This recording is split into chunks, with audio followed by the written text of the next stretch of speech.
Good evening, everyone, and welcome to the weekly, or almost weekly, we give it our best shot, Secrets of Saturn live stream. I am Jason Lindgren, your host. We are back from the solar return celebration, which went smashingly well. I hope I speak for everybody when we say that we had a very good time. It was quite the thing. So tonight, doing something a little different, I'm bringing on a guest, a returning guest from Crow 777 Radio, and his name is Mr. Derek Condit. You may remember him from talking about bees and Shungite and all other sorts of good things. And I wanted to talk about life extension, and I thought this might be an interesting conversation. So anyway, tonight we, of course, have Derek. We have Wayne McCroy, the Great Baldini, and my better half, as everyone likes to call her, Rose 777. Everyone's mics should be on, so hello, everyone. Welcome. Good evening.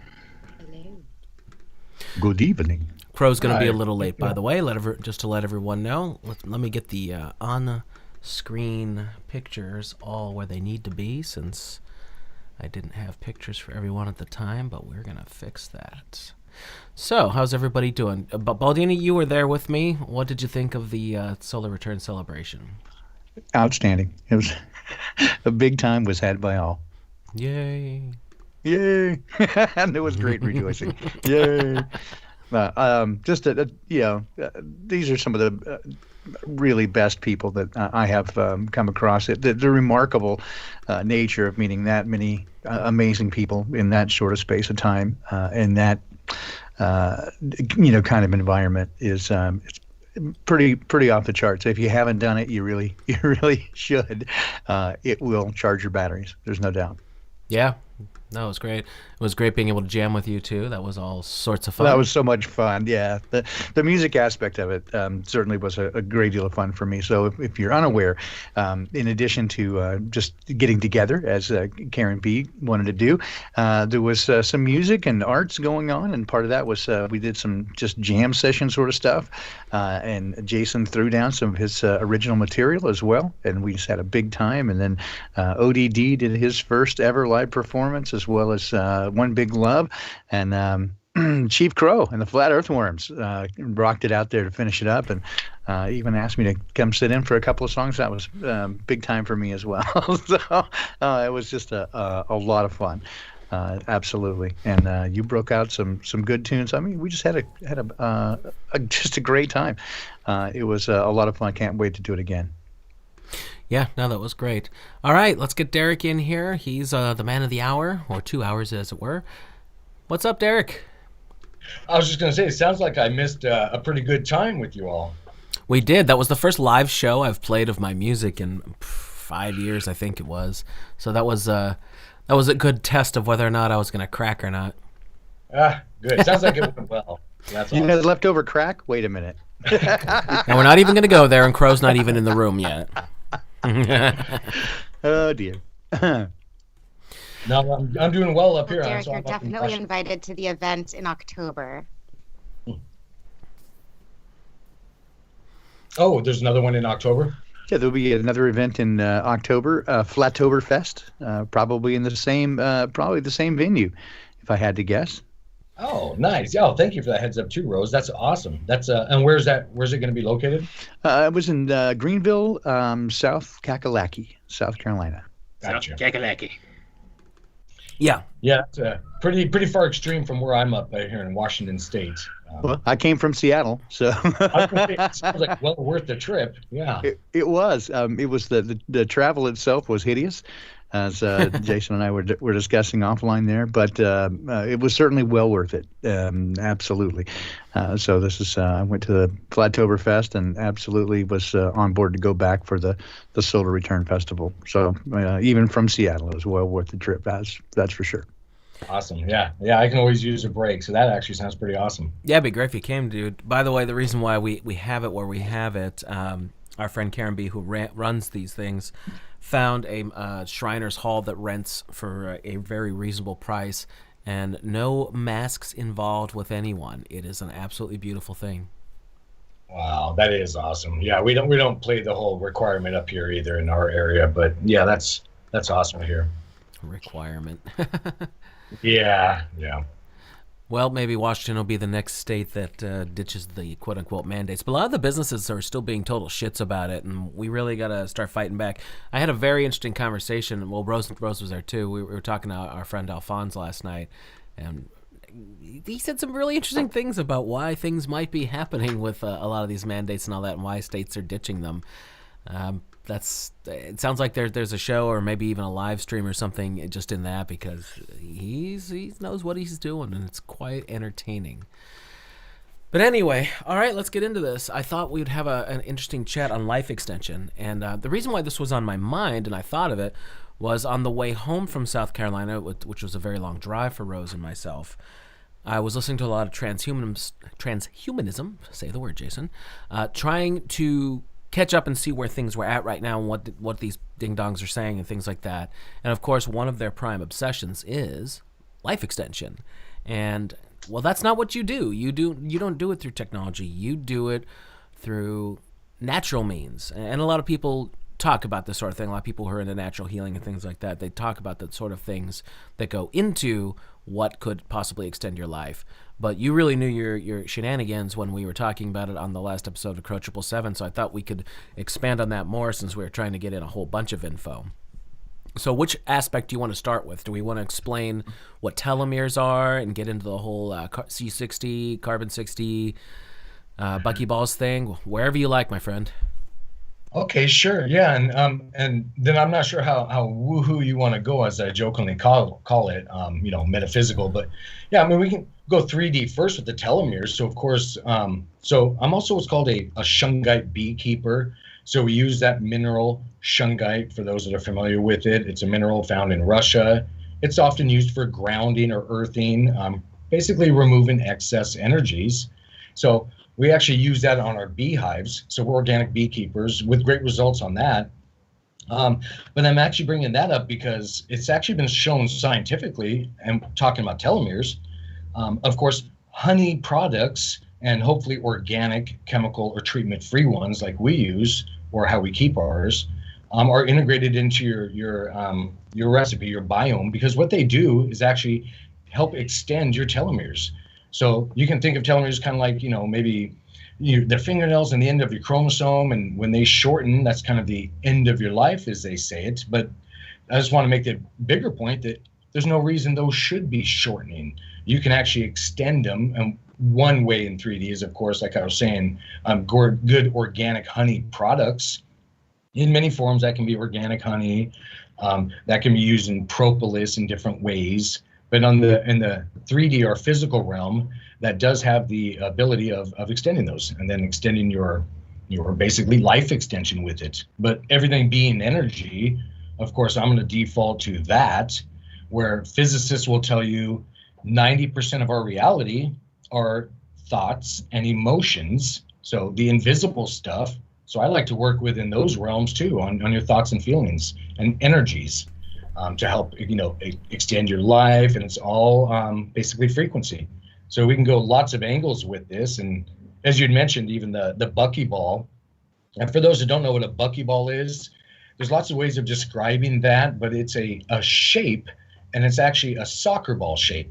And it's sometimes called a buckyball or fullerene or C60 molecule, sacred geometry. Again, lots of ways of describing this, but understanding first, and what I'm coming at is that it's a shape or a container, that soccer ball shape I'm talking, in your imagination. And that's why I'd mentioned 90% of this universe is your imagination and feelings.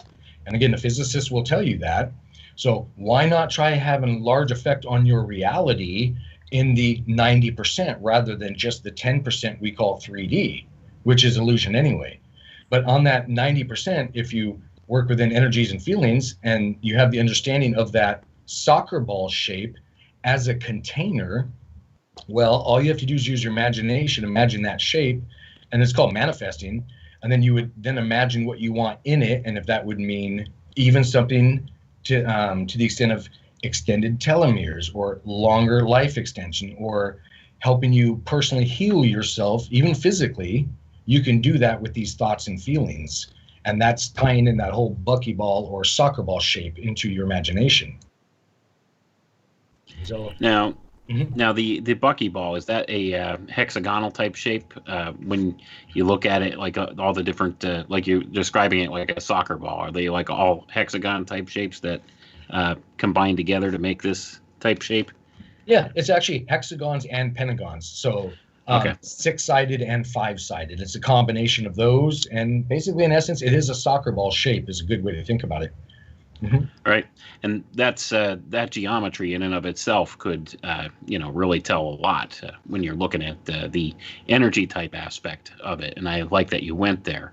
And I wanted to pick your brain a little bit about as far as the hexagon shape. If you look at the shape of the honeycomb, do you think that plays an important part in why honey has the properties that it does?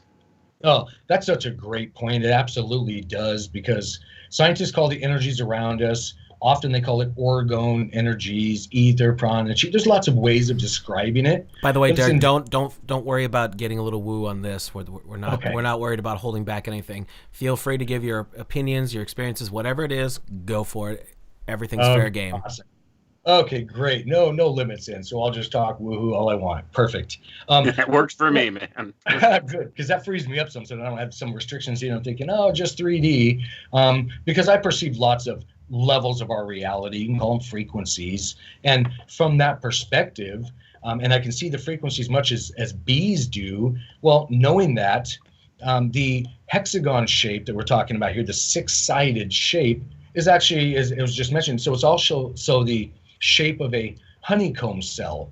And so when you're talking about a frame of honey, if you open up a beehive, there's usually about 10 frames in there on what's called a Langstroth hive. I won't get too much into the beekeeping aspect of it, but there are frames in a beehive, for those that don't know, and that's what the bees build their honeycomb on to keep their brood, their babies, and or the honey. Well, I can tell you, bees have been around for a little while, and I'm kind of saying that jokingly because they've been around forever. And so they know what they're doing, and they don't waste time. So there's a reason that their honeycomb is the shape of hexagon. And then, by the way, I can give you a little add-on that the little hexagon shapes that make up the overall honeycomb, they actually pop into, and this is a physics study, they actually pop into shape. So you can imagine the bees building their honeycomb. They're not in there with little trowels and little shovels and picks and, forming this just such. They don't have those tools. What they're doing is working, they're making the wax, of course, and then that organic wax is actually, in about a second and a half, once there's enough wax there, it pops into the perfect shape of a honeycomb already. So it's following the natural energy lines that are within our reality. So orgone energy, or just energy, wants to follow certain energy lines. Sometimes we call them ley lines, energy lines, different things. And these are malleable lines or boundaries that we can actually affect with our feelings. It's actually a whole coherence thing with your heart we can generate as humans, but the bees do it with a frequency in their buzz. So not the buzz of a bee, the sound, but the frequency behind it, much like a cat's purr, scientists know about this as well. There's actually a frequency in a cat's purr that will help heal bones about 400 times faster. It's 0.1 hertz for those that want to know. And it's Dr. Greg Braden calls it heart-brain coherence. People know about it and it's an actual frequency, but knowing that, the bees generate that frequency in their environment. And then again, that little honeycomb cell will just all of a sudden pop into the perfect shape for holding what I would just call, and others do as well, just a love energy, that 0.1 hertz. So in essence, when those bees are making their honeycomb and making all these little honeycomb cells and putting honey in there and then sealing them up, that's the perfect frequency environment for living energy. And again, that could be called orgone energy. And that's what the bees do with it. So they don't do anything random. It's stored in that for a reason. And actually, that's also why when we sell our Shungite honey, it's in glass containers, because of course you don't want plastic or metals or things for lots of reasons. It's in glass in a hexagon shape. It holds those energy. And hexagon's not the only, again, they sometimes call it sacred geometry or platonic solids, but shapes that hold energy, but it's one of them. And then I can give you a quick add-on too, that soccer ball shape I'm talking about, or C60 molecule, perfectly holds one water molecule within it with no room for anything else. And again, that's not another mistake by nature, something like that. So that shape holding one water molecule, and so probably everybody listening to this show understands water molecules, crystalline structures are programmable by intentions. So I would, I'd like to point out, don't let that be lost on you, that if you use your imagination to imagine that soccer ball or buckyball shape around you, because us as individuals are built of a certain percentage of water, which is programmable. So is our environment, the water molecules around us. So if we have the wherewithal just to imagine that soccer ball shape around us and then generate a feeling and intention, remember that 90% of the universe I was talking about, then you can really have an effect on what you're trying to manifest or have an effect on. And in today's case, what we're talking about is life extension. So what I would suggest is imagining that shape, imagine yourself in it already at the state you want to be, not a perpetual healing. So meaning not getting younger, but already young, and not healing, but healed. Because when you're using your imagination and thoughts and intentions, you're actually having an effect and you're programming your aura or energy body. So I would suggest not programming it for perpetual healing with the ing on there, but be healed or something like that with the ed. So you want to get to the end result of it when you're doing energy work like that. So that's one of the things you can do with that shape. And again, there are many containers to hold energies in our reality. It's kind of like, I like to describe it as, well, let's say you're in front of me, Jason, and you need some energy here in 3D, and one of the forms of energy are water, and I have a cup of water, and I kind of toss it at you without giving you the container of water. Yeah, the energy got all over you. You got a little bit of it, but doesn't that energy work a whole lot better, the water, in a container like a cup or a pitcher? So it's the same way when we're working in the etheric energies or frequency or realms. If you imagine the container, it's going to hold your intentions or feelings for about 24 hours. So for someone like me that perceives frequencies, we can see the energy lines. Well, they start to dissipate after 24 hours. So every 24 hours, I reimagine myself just inside of, yes, a soccer ball of love. And then using that energy, I can regenerate. And then you can do miraculous things within that understanding to help heal yourself and to have different outcomes on things. So let's start with why do we age in the first place? Let's kind of put that down as a groundwork. And I know I mentioned telomeres earlier, but let's start with that. Why do humans age in the first place? Cells replicate and they fade a little bit each time. The data isn't transferred to the next generation. And do you know how to explain why that might be? Now on the 3D, I'm not sure, how sciencey I can get on that, but on the etheric realms, I can definitely look at that on how it's working. But of course, we all need an exit plan because, we're in this reality, this environment, having an experience.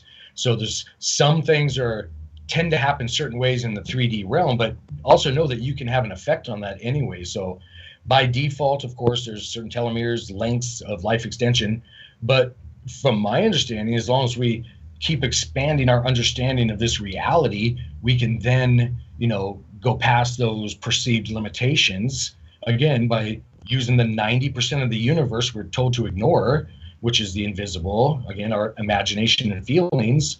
Work that 90% into your understanding, and then you can have an effect on the 3D as well. So that's why I keep talking about, well, if you imagine the shapes and then generate a feeling and then see what you want within that, you'll have an effect. So it's really, from my woohoo perspective, it's we're in a classroom, we're down here to learn lessons. So when we choose an exit point, but just know there's not a set date and time on that exit point, but it can be modified throughout. So depending on how we modify. So again, if you just know about telomeres, that's the first step, and then have a visualization and then realize, well, heck, I can have an effect on that.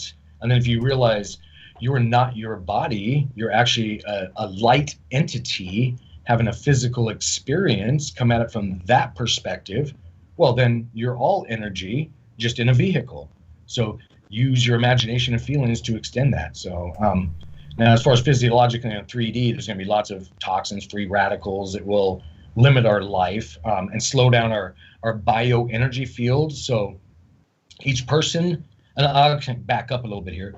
So for those, I'll just explain it this way. We don't, and I think everybody listening on this show knows, we don't exist in that cholesterol sac we call a brain. That is just what it is. That's just where our eyes are, and we're perceiving the 3D reality.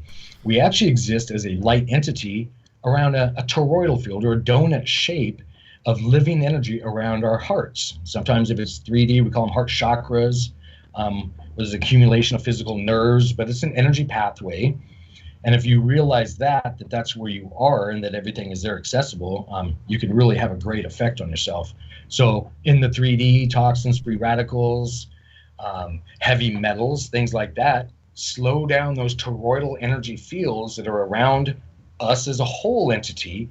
And then each organ has its own toroidal field, or think a donut with a hole in it, kind of inverted, and then the energy moving. So that's kind of a torus, a toroidal field. Each organ of our bodies has that. And that's when these free radicals and toxins really have an effect, slowing them down. So if we drink too much alcohol or something like that, maybe that toroidal field around our liver will slow down. And it's for us, with the metaphysical understandings as individuals, to have an effect on that invisible energy. So it's really just building a bigger picture in our heads. And then the bigger picture or understanding, the more of an effect you can have. And I know I'm kind of all over the place there, but I like to tie in the energies. No, that's cool. Just the physical aspect of it that I'm aware of are that we have these things called telomeres, and every time as we age and our cells are replicating, those telomeres shorten a little bit. And when someone might say something like that person has good genetics, it's that the way that they're aging, the way their telomeres are breaking down year by year, it's working better, and they're not losing it quite as much. So some people age better than others, and it just is what it is. But I think there's a huge other metaphysical aspect to this, as far as how much you fall apart. Stress, I'm sure, is just in and of itself it probably massively impacts that. By the way, did Crow ever join us? I thought I saw his little icon. I think he joined us, but I think he had to take the dog out then. Okay, just wondering. I just saw a message pop across. Yeah, I definitely agree. I think it's important to look at these metaphysical aspects, this energy aspect. And what you're describing, Derek, actually lines up and correlates directly with what we would view as the dielectric field, or electricity and magnetism. Lining up with the different chakras of the body, or the different organ systems. And you're describing this toroidal field. That's exactly describing what magnetism looks like. So all these same forces all have the same geometries when it comes down to it, these different energy fields that surround us. People would maybe even describe it as, like, say, your aura. You could see this around the human body. Some people are sensitive to it and can see it, and it could definitely be detected by other types of scientific instrumentation, like Kirlian photography and things of that nature. So, I mean, this is something that is in the scientific literature to some degree, and metaphysics and physics are generally two sides of a coin when it comes down to it. It's just that our mainstream science right now doesn't really look at this stuff and give it much much thought to it generally, because they look at things from the materialist viewpoint. So if they can't quantify it or measure it per se exactly, or assign some kind of a number to it, they don't acknowledge its existence in certain ways. And that's kind of a shame. But the whole telomere thing, they've been looking at that for years in the scientific research field. And there's been several supplements and stuff that have come across the market that have been kind of geared towards this idea of this will lengthen your telomeres or keep your telomeres from shortening. And one of those, if I'm not mistaken, is called Resveratrol, if I remember correctly. This is going back. Yeah, this is going back a couple of years. I haven't worked in the pharmaceutical industry in a long time now, but Resveratrol was one of the main supplements they were pushing for this, if I remember correctly. And this research has been ongoing, but that's basically the mainline scientific viewpoint for right now in the mainstream that they're looking at for this anti-aging type thing. They're looking at the idea of these telomeres. And I think there was actually a company that came out that was developing some kind of a product specifically for that. And it was something different than Resveratrol. I'm having a hard time remembering now because it's been so long since I looked at that stuff. But, there's definitely something to this idea of the energy fields tied with these different things. And I think some of these different natural remedies, the energies associated with them are better for doing this type of thing, extending life, these different substances that occur naturally within the natural world. And if we could utilize them and with the right intent, as you suggest, I think there's definitely something to that. And I'm sure that's not lost on these quote unquote the elite or whatever they want to call themselves, all these proponents of transhumanism and all of these different ideas. That's not lost on them. So I think they're trying to incorporate that into their plans, along with trying to merge themselves with technology and affect these different changes in the human body and the human genome. So with that being said, I really believe that there is something to the ideas that you're expressing here. It's just as important as the actual physical aspects of it that people would be familiar with. Yeah. No, that's absolutely, I agree 100%. We need energy. We need living energy, not what science is called DOR or dead orgone energy. So actually humans, we have so think long digestive tract. So that's not meant for meat eating. We're actually fruitarians. So we're supposed to have that living energy. So long story short, what would really benefit a human biome is living energy. So a berry or fruit right off of the tree or the plants or something like that with those moving, living electrons. That's where we could really benefit. And that's why honey has such an effect on us and does lengthen telomeres, not just shorten them or shorten the amount of time they shorten, but it'll actually add length on because, of course, bees, honey, organic, treatment-free honey, that is, with no chemicals, and nothing added to it because the bees don't need that. It'll actually have that living orgone energy within it. So any of the honey products, like I was mentioning, will have an effect on life extension. And they've shown that with studies as well across the planet in different societies and things. So there's a lot of things you can do. Again, thoughts and feelings, intentions. 90% of this universe, so I play within that 90%. You'll have a huge effect. So let's honey's talk. Also a very effective medicine too, isn't it? Yeah. Oh yeah, it's the best antibiotic, probiotic, antibacterial, antimicrobial, and of course you want to keep it raw and organic, meaning unpasteurized. For those that don't know, so don't boil all the good stuff out of it. And I'll give you a little add-on: only organic, raw, unpasteurized honey will crystallize. So those little plastic bears that are on the grocery store shelves and things like that, that's not honey. That's usually a huge portion of high fructose corn syrup or something else artificial. Bees don't put honey in little plastic bears. So anything in plastic, of course, is going to take away some of the living energy. And that's why I talked earlier about the glass hexagon jars, because once you extract the honey, you want to keep it in that living environment. You want to keep the orgone flow moving. And an add-on, that's why I would suggest anybody eating an organic honey, you don't necessarily have to see it as a sweetener like lathering all over your toast in the morning. you could benefit immensely by just a few drops under your tongue, because there's not just the 7 chakras that we're told about in the metaphysical realms. There's a whole lot more of them, and one of them are under our tongue. So if you add that living energy, biocompatible energy under your tongue, and then use your imagination of feelings, you'll, yes, in the 3D, take care of digestive issues and give yourself an immune boost and have an effect on your what's called your lymphatic system, the fluid between your cells and the lymph nodes. You'll boost all of those, but also on the energy level, you'll help cleanse yourself and boost there too. So there's lots of benefits to honey. Oh, yeah. And that's why I wanted to pick your brain about that. Another thing, well, while we're on the subject here, and it's sort of related, and I don't mean to hijack this, Jason. I know you wanted to talk primarily about life extension, but it all interrelates. I was wondering what you know about bee venom.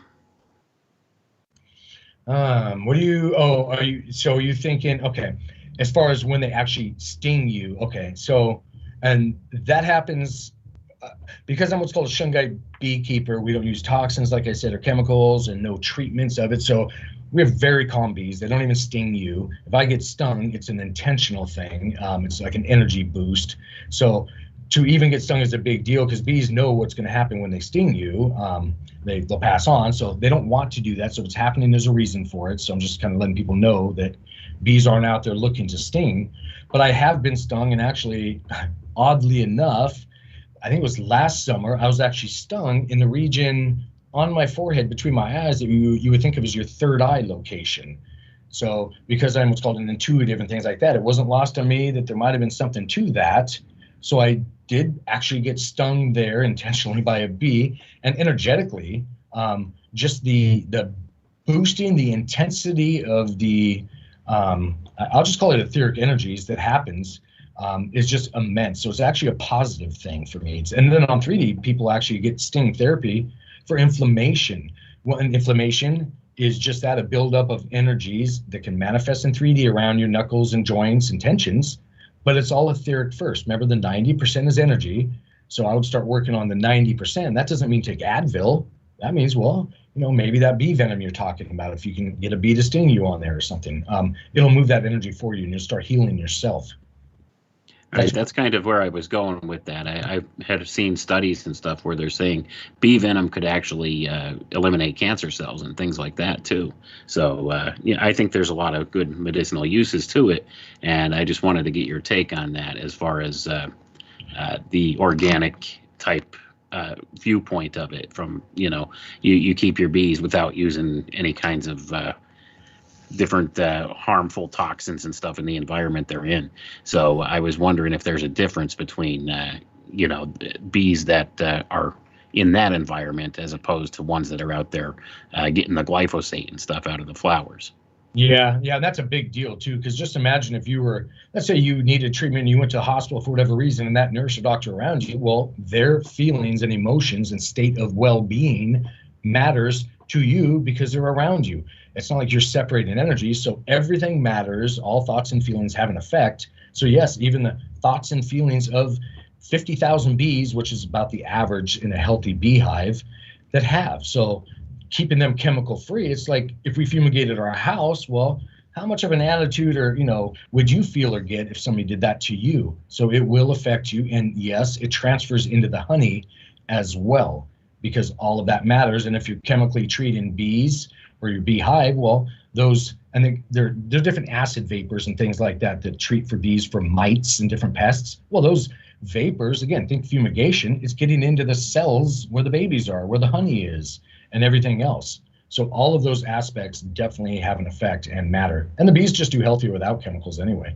And actually, an add-on to that too, Shungite, because we are Shungite beekeepers, where we put Shungite nuggets at the entrance of the hive, and the bees will actually all on their own, they're not trained, go over to Shungite, walk all over it, and actually earth or ground themselves. And then we integrate the Shungite powder into the paint, think Faraday cage, on the outside of the hive, so it keeps them in a positive environment, less harmful frequencies from cell phone, Wi-Fi, stuff like that. So the bees are able to heal themselves. And what I was actually getting at was Shungite, that same mineral I'm talking about, that black rock, has been shown scientifically to have an effect on glyphosate, Roundup, and on rad particles, which are radiation particles.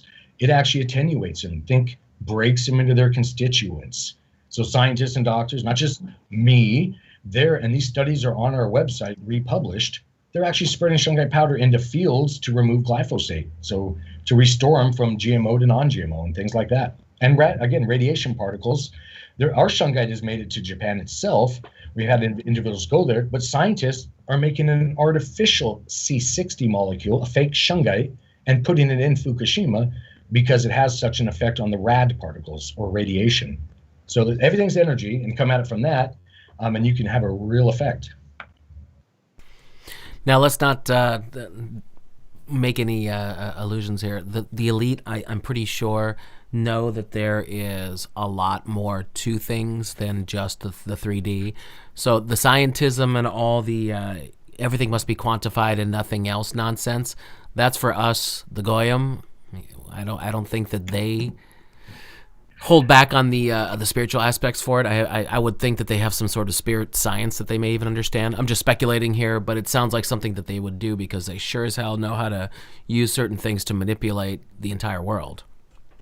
Yeah, that's a great comment. I'm gonna have to pull a couple punches here, but I'm gonna be as literal as I can. So they are doing that. They're very aware. They're very aware of shungite, the C60 molecule. Again, it's no mistake that little buckyball or soccer ball shape holds a water molecule. So actually, there's some NASA scientists that have made an artificial version of it. And a couple years ago, they started sending it to me. They heard about me and the bees and what we're doing, and they know it's all legit.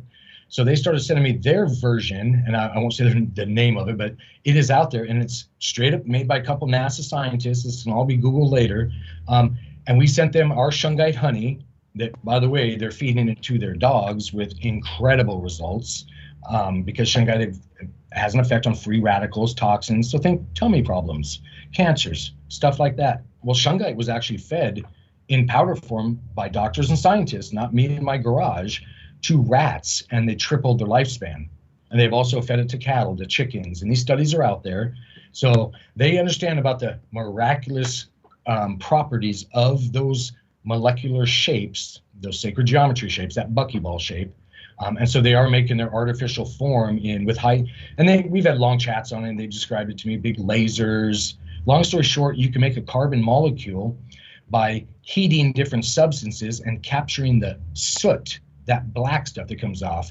That'll be a percentage of C60, and they're refining it out in a now this is just my perspective, so this is just Eric talking, in a non-loving environment. Well, it's the same thing as trying to make like a, let's just say a birthday cake and you're in a really bad mood. Well, that matters. You can call it program, you can call it energy attachment, call it lots of things. But feelings matter, especially when you're working around, well, not just crystalline structures, but water, energy, other people. So when they're making these artificial substances like the fake C60 in, let's just say, a non-positive environment from my perspective, and then selling it for money to become, and that's the talks we've had, so I know why they're doing it. It's just the intentions after the fact really have an effect on it. So I'll just put it that way. So a birthday cake made from grandma is a whole lot better tasting than one brought to you from Walmart. And I think everybody knows what I'm getting at with that. Thoughts and feelings matter on every step of the game. So there are artificial versions out there. And yes, the bad guys, I term that too sometimes, they very much know about it and use it in many ways. Baldini, you've been awfully quiet. Do you have nothing to comment on this? No, I'm just listening and following along. I noted earlier you asked about what causes aging, and I found it kind of curious. We were going around it. There was a book that came out, in the late 80s, early 90s called "Dead Doctors Don't Lie," by let's see, a guy named what was his name, Wallen. That would be Dr. Wallach, yeah. Dr. Wallach, yeah. Yeah, Dr. Wallach. And one of the things I noted about what he had to say, and of course I'm just going from memory now, right, is that much of what causes the aging process really is simply that we can no longer absorb the nutrients, right, and in the food. But I noticed that one of the things that he mentioned, of course, it would be not nearly as woo as probably we would get into, right, but that the electromagnetic nature of the universe is extraordinarily important for the cell regeneration and how what's required to do there. That's a really important factor in that. Of course, when we get deeper into the nature of water and how it responds to not only intention but has memory and how we interact with it, I think that these aspects certainly will be deeply impactful as we look into life extension, whether within or with that, whether within the. I don't think you're going to find, let me put it this way. I don't think you're going to find a whole lot of really good life extension within the allopathic medical model. I mean, they'll sell you all the drugs and pills you want. And they do a few things in terms of trauma care and that sort of stuff. But I think most of the people who are living preternaturally long lives at this point have secrets they're not given to most of the other people. Well, it didn't help Rockefeller. He died at 101 or whatever it was. Well, again, It looked like he was rotting from the inside out. Yeah, well, exactly, and so does Prince Philip. He looks pretty good for a dead guy. Pretty good. Man, did you ever see the movie Nosferatu? Yeah, he could be a perfect cast for it. He's be typecasting for certain. So yeah, I'd say again, they're living long lives. I didn't say it was quality of life, but but certainly some of these things in terms of them using the blood of the young people and those sort of things. I mean, a lot of speculation regarding that certainly, but I do think that there's a great deal that could be learned from again, just the natural world in terms of grounding, in terms of sun gazing, in terms of just connecting to the natural world and getting yourself closer to nature and further away from the hyper materialistic, large agro, big agro corporation, that sort of stuff. Staying away from that. The closer you can get to the natural things, the better you're going to do, I think. Well, take a look at that article I put in the I put it in the YouTube and the D-Live chats, but I also put it in the Skype chat. And these are the supplements that Ray Kurzweil, leading transhumanist, takes every day. Yeah. He takes 100. He used to be 250.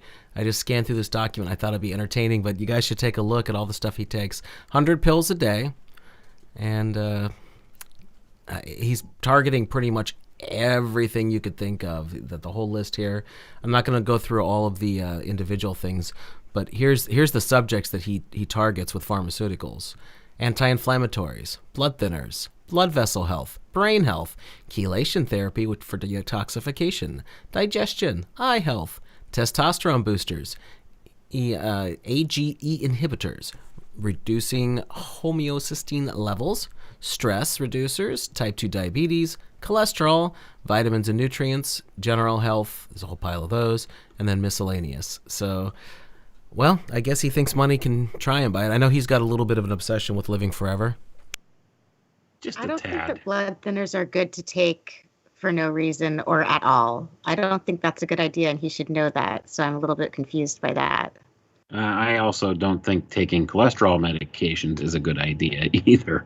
There's different reasons. That'd be the statins kind of thing, right? Yeah, those statin drugs.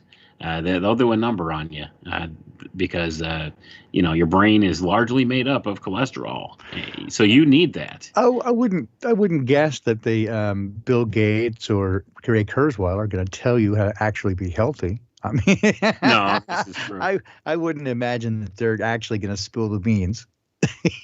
They might, but I doubt it. Just a guess. Ray Kurzweil wants to live just long enough so that he could go ahead and see his transhuman dream come true. So he The can singularity. transfer his consciousness. He wants the singularity to be up and functional.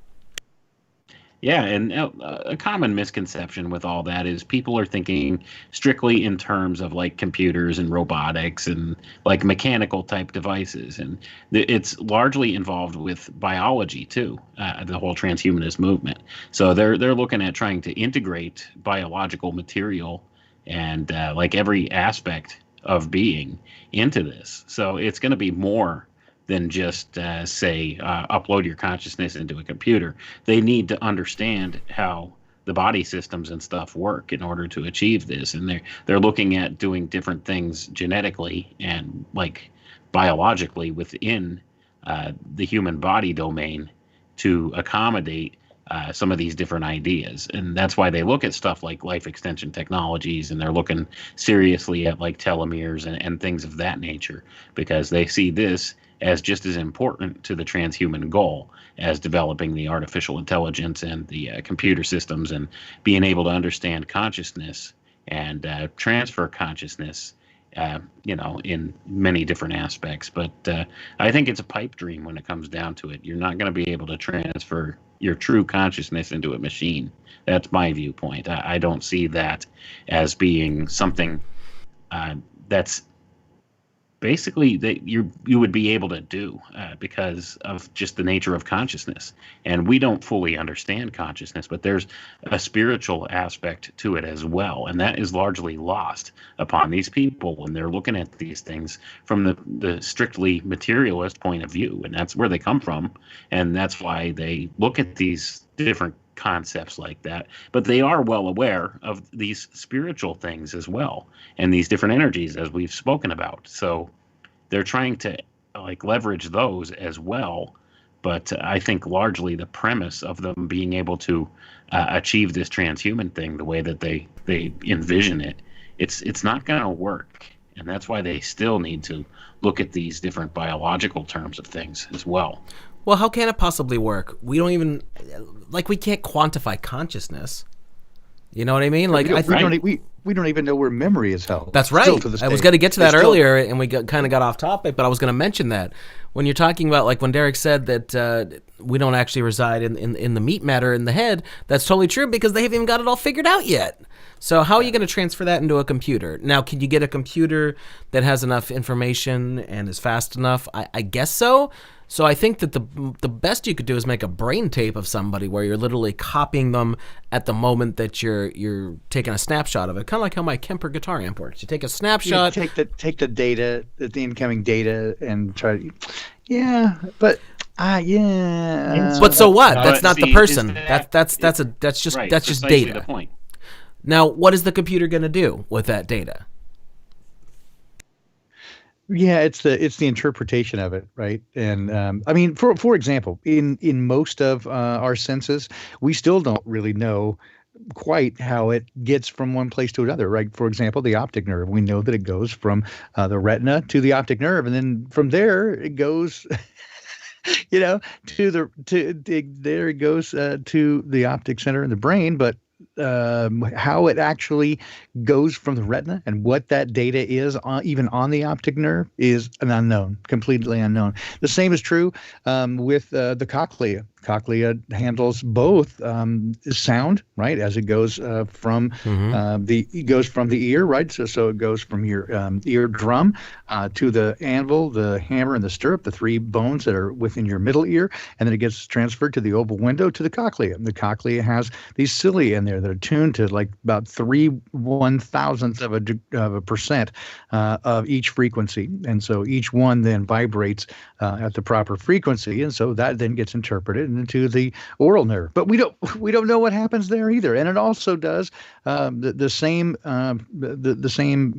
function, or the cochlea, the same organ handles your balance as well. I mean, we don't know shit really when it comes down to these biological stuff, and we have been misled for ages in them telling us that we function like a machine, but because it couldn't be further from the truth.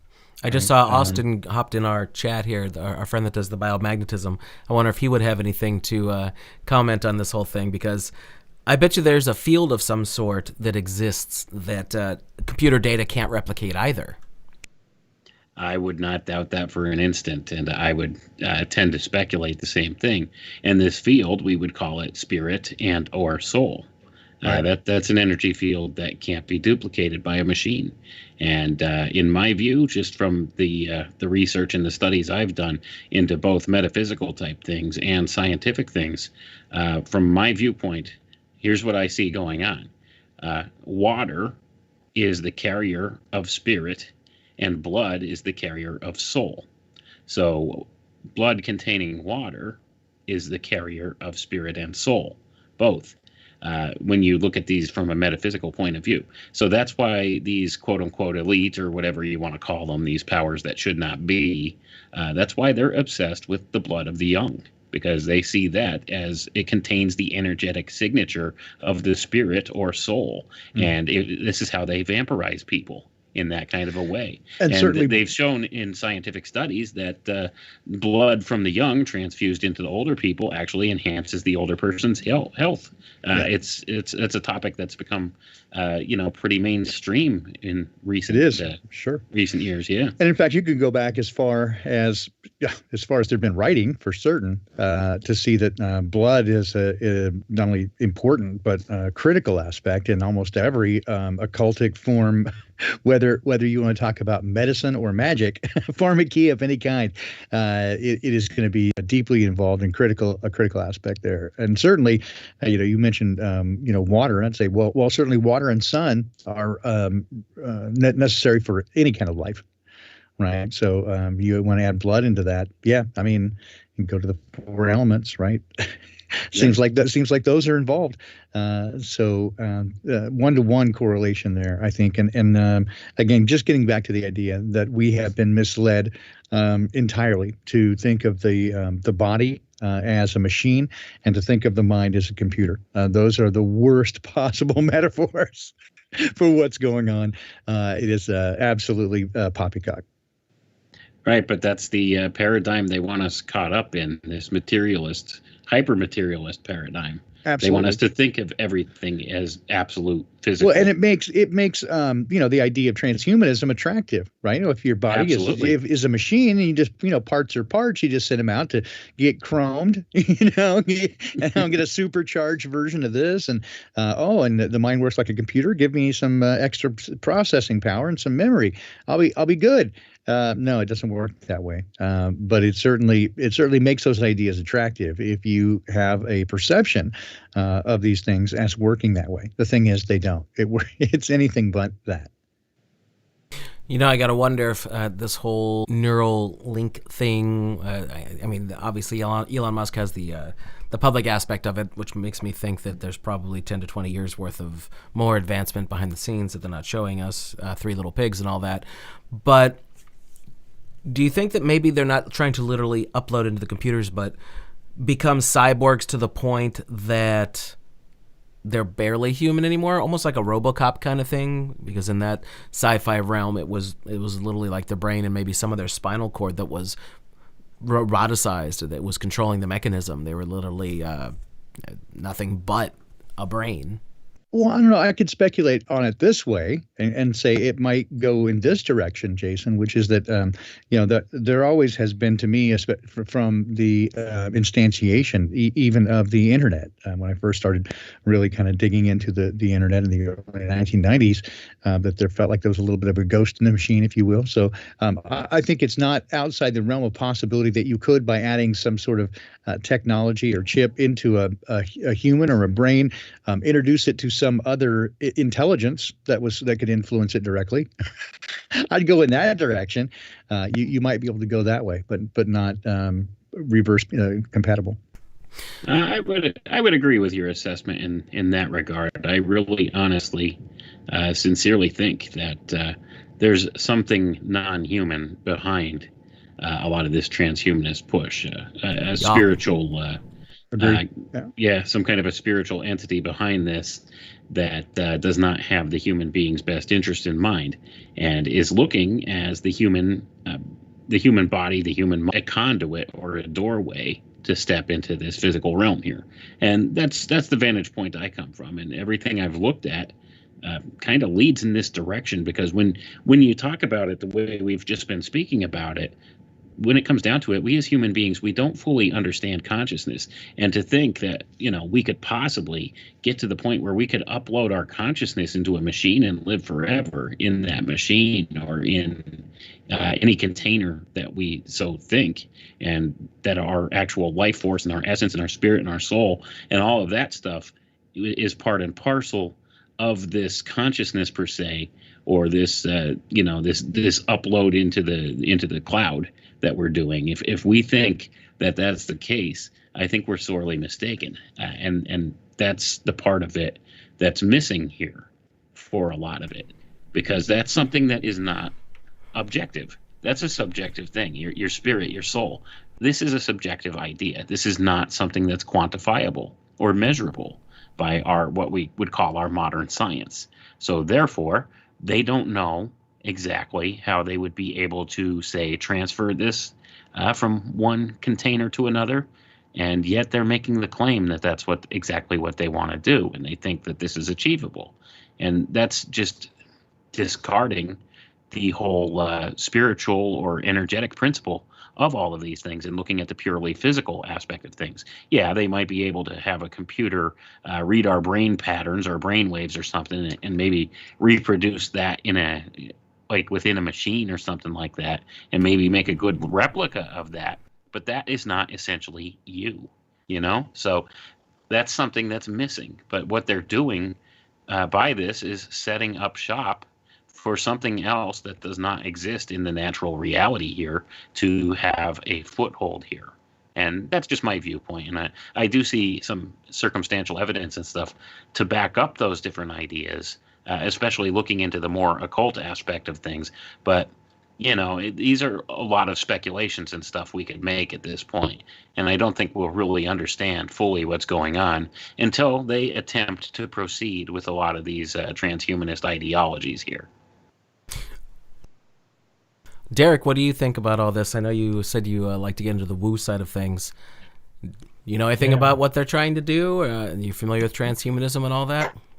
Oh yeah. And how I would kind of fall in on this is what they're mucking with or playing with, and they think that we're intellectual beings. We're emotional beings first. So that's what we are, and they're just mucking with the intellect or the knowledge side of it. But we're a combination. We're a whole recipe. We're not just a ingredient.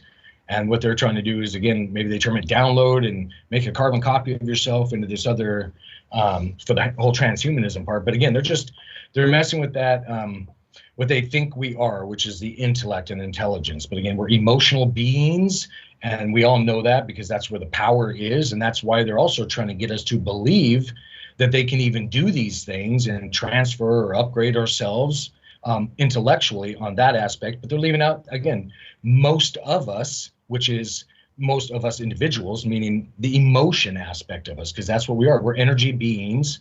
We're not our bodies. We're having a physical experience. So it's not even a possibility as far as I'm concerned on them yes, they can make a carbon copy of your intellect, but your intellect or your knowledge is just the outline of something maybe you're trying to manifest. Your emotions and feelings would be the fill or the color in it. So that's where the real magic is in emotions, and they're not going to copy that. They can try and mimic it. So it's all a distraction as far as I'm concerned, trying to get different individuals to believe that they need to get into transhumanism or they can be upgraded. Well, there's nothing outside of us that we need, any of us I'm talking about. Everything we need is already inside of our heart. You can call it a heart chakra, that toroidal field we talked about. But it's already in us, and it's for us to realize that and then to implement that from inside out, not from the outside in. So again, we're emotional beings, and they're just working with limited tools, the computers and whatnot. So, well, just to add to what you're saying there, Derek, yes, that is a facet of this plan that seems to be missing, the emotional side of it. So what you're saying actually really supports the idea that the people that are running this are Luciferian in nature, because the Luciferian side of things looks at things from a strictly intellectual standpoint. See, they elevate intellect above all things. This is one of their belief systems, their primary belief systems, is that man can become God through developing his intellect and using his intellect. And this is where you get these tropes on television, like Mr. Spock, I was the just, emotionless Vulcan. I was just gonna add into that. Yep, the trope of Spock or Data, right, as being Right. The highest elevation, right, because they have put away their emotions. Exactly. Right, and that's a Luciferian philosophy teaching right there. So that really is part and parcel of who's running the show when it comes to this stuff. That's the people, at the top of the power structure. That's the mindset that they have. They believe that their intellect can overcome this, physical limitation that we have with the human body. So, Derek, why don't we start talking about the more positive aspects, the healthier living side of things? What, in your opinion, do you think we could do to make ourselves better so that we take care of what we do have, these shells that we're in right now, for healthy living? Because healthy living is a positive thing. If you're eating McDonald's for breakfast, lunch, and dinner, and all that kind of crap, it's no wonder you're catching a beer bug that only seems to tackle the obese and the completely unfit. But anyway, I digress. What do you think? What can we get into to talk about, like, what we could do for ourselves to make ourselves better? No, that's great. And there's lots of aspects or angles we can come at it. And then, beginning, we're a physical vehicle, or at least we're a light entity having a physical experience. So, the fuel you put in your vehicle, let's say, matters. So I would talk, I've talked about Shungite water, living water. They call it structured water, M-state water, lots of ways of saying it. But the fuel we put in our vehicle, our biome, matters. So I take the time every day to, sounds corny, but love the water I'm consuming or drinking and the food, because remember, everything's energy and emotion on the bigger part. So having that effect or thoughts towards it, and these are all scientific studies I think everybody here has heard about before on one level or another. If you take a glass of water, and let's use this example. So here in the cities, there's water coming from the ground usually, and they're pumping it up out of the ground, out of these mechanical devices. So water pumps, and then they're going around the water, 45-degree turns and pipes and things like that to get from A to B to your house, to your faucet. Well, water is energy, and what it's actually doing, because there are no hard angles in nature like that, or electrical frequencies from pumps and cell towers that are maybe around these water towers. So that living energy being brought out of the ground, water, is being affected by all these mechanical devices and twists and turns in the pipes I was talking about. So long story short, by the time it gets to your faucet in your house and you put that glass under there and the water comes in, I'm throwing up air quotes with water there, well, it's not a living water. And I'll just leave out the aspect that probably in many environments, they add things like fluorides and chlorines and non-biocompatible chemicals and other frequencies to the water. So your body, when you drink the water, it doesn't see it as water. So that's typical. If you take a drink of water from your faucet, your body does not see it as water. So then you absorb maybe 10% and the rest is passed through you. If you actually take the time, and they call it lots of things from structuring, like I said, or homeopathy, or loving your water, appreciating it, and or food the same way, molecularly, so down on the molecular level, that cup of water will align itself to the individual having that intention. So yes, I'm saying if you pick up a glass of water, have a loving thought or feeling, and it takes 1 second, there's no time, it's not a big meditation moment, drink that water, it will be biocompatibly aligned to your biome, your body. So when you drink it, or let's say you have a vegan salad or a big old steak, on either extreme of the scale there, it doesn't matter. If you appreciate it or love it, when your body sees those molecules coming in, they're in alignment with you energetically, and then it gets to use that energy. And again, now you get to absorb or use about 90% of that energy and excrete 10. Where I said reverse, if you don't appreciate, thank, love, again, many ways of doing this, your water, and adding Shungite's one way, then it will molecularly align to you. So that's why it all matters. Everything we put in our vehicle makes a difference. And we're just talking physical, but now etheric as well. So yes, water, your foods you eat and drink affect your vehicle, but so do your thoughts, the emotions, the feelings you have and allow yourself to have. And that's meaning by not stopping them if it's in a anxious environment or something like that, an etheric armoring of sorts. So meaning, and they can call it quantum entanglement and things like that, but just think using feelings to affect your environment so that it biocompatibly aligns to you. Because homeopathy is legit. It's been around, we've known about it for I don't know how many hundreds of years, scientifically proven. Well, it's all invisible. So use your emotions to affect, because there are water molecules in our environment, like I said, and your body. So use your thoughts and emotions to imagine the perfect you and already there. So there's lots of things we can do to affect ourselves. And that's, yes, curing cancers, tumors, even headaches. It doesn't matter. You can have an effect on it. You just have to have the right, say, energy recipe and wherewithal to do it. Okay, cool. So, you got into cancer. That seems to be something, and now correct me if I'm wrong, but hasn't cancer really gone insane over the past couple of decades? I'm 48 years old, and when I was a little kid in the 70s or even in the 80s, I don't remember everyone and their brother getting cancer out the wazoo and it killing them, or they're having to get insane treatments. I use the term treatment lightly. Correct me if I'm wrong. This didn't seem to be a thing. So, what do you think, Derek? Is this something that's out of control? I'm pretty sure you're at least my age, right?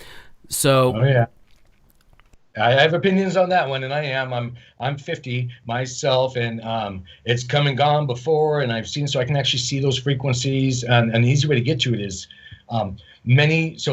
frequencies or energies in our environment respond to metals. So, and hang on with this one now. So many of us, especially in America in 2021, are experiencing heavy metal toxicity poisoning. There's heavy metals and stuff we don't need in our physical biome everywhere. And everything we eat, drink, and breathe, good luck on avoiding it.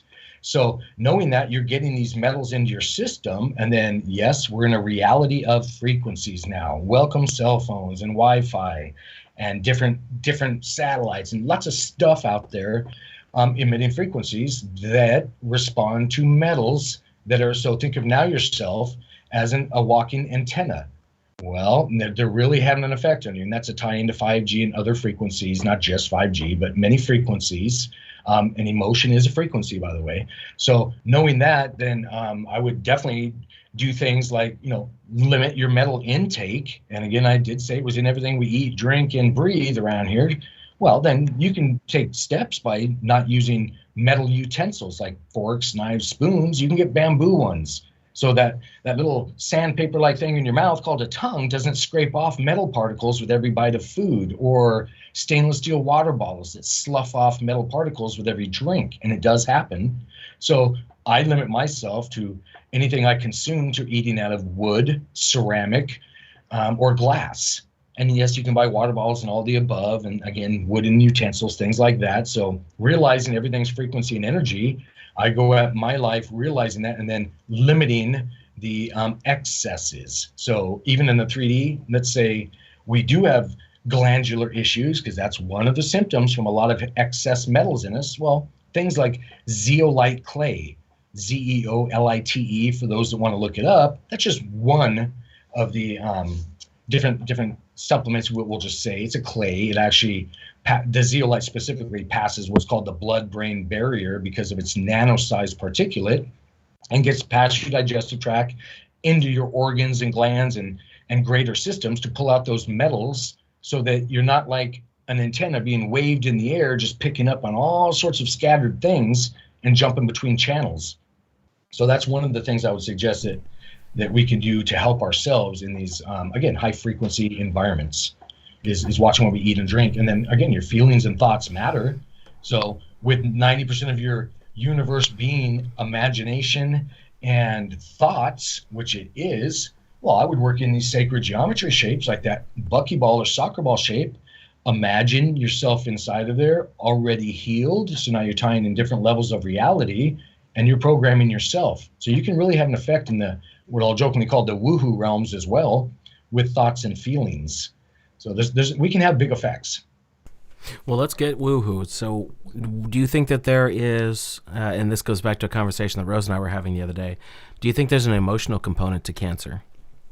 Oh, absolutely. There is 100%. It's a what I like to term non-biocompatible frequency, just like, negative feelings and the angst or stress around us. Those little toroidal donut shapes that are around each of our organs. And by the way, of course, our blood cells are individually shaped that way, like a little toroidal shape or donut.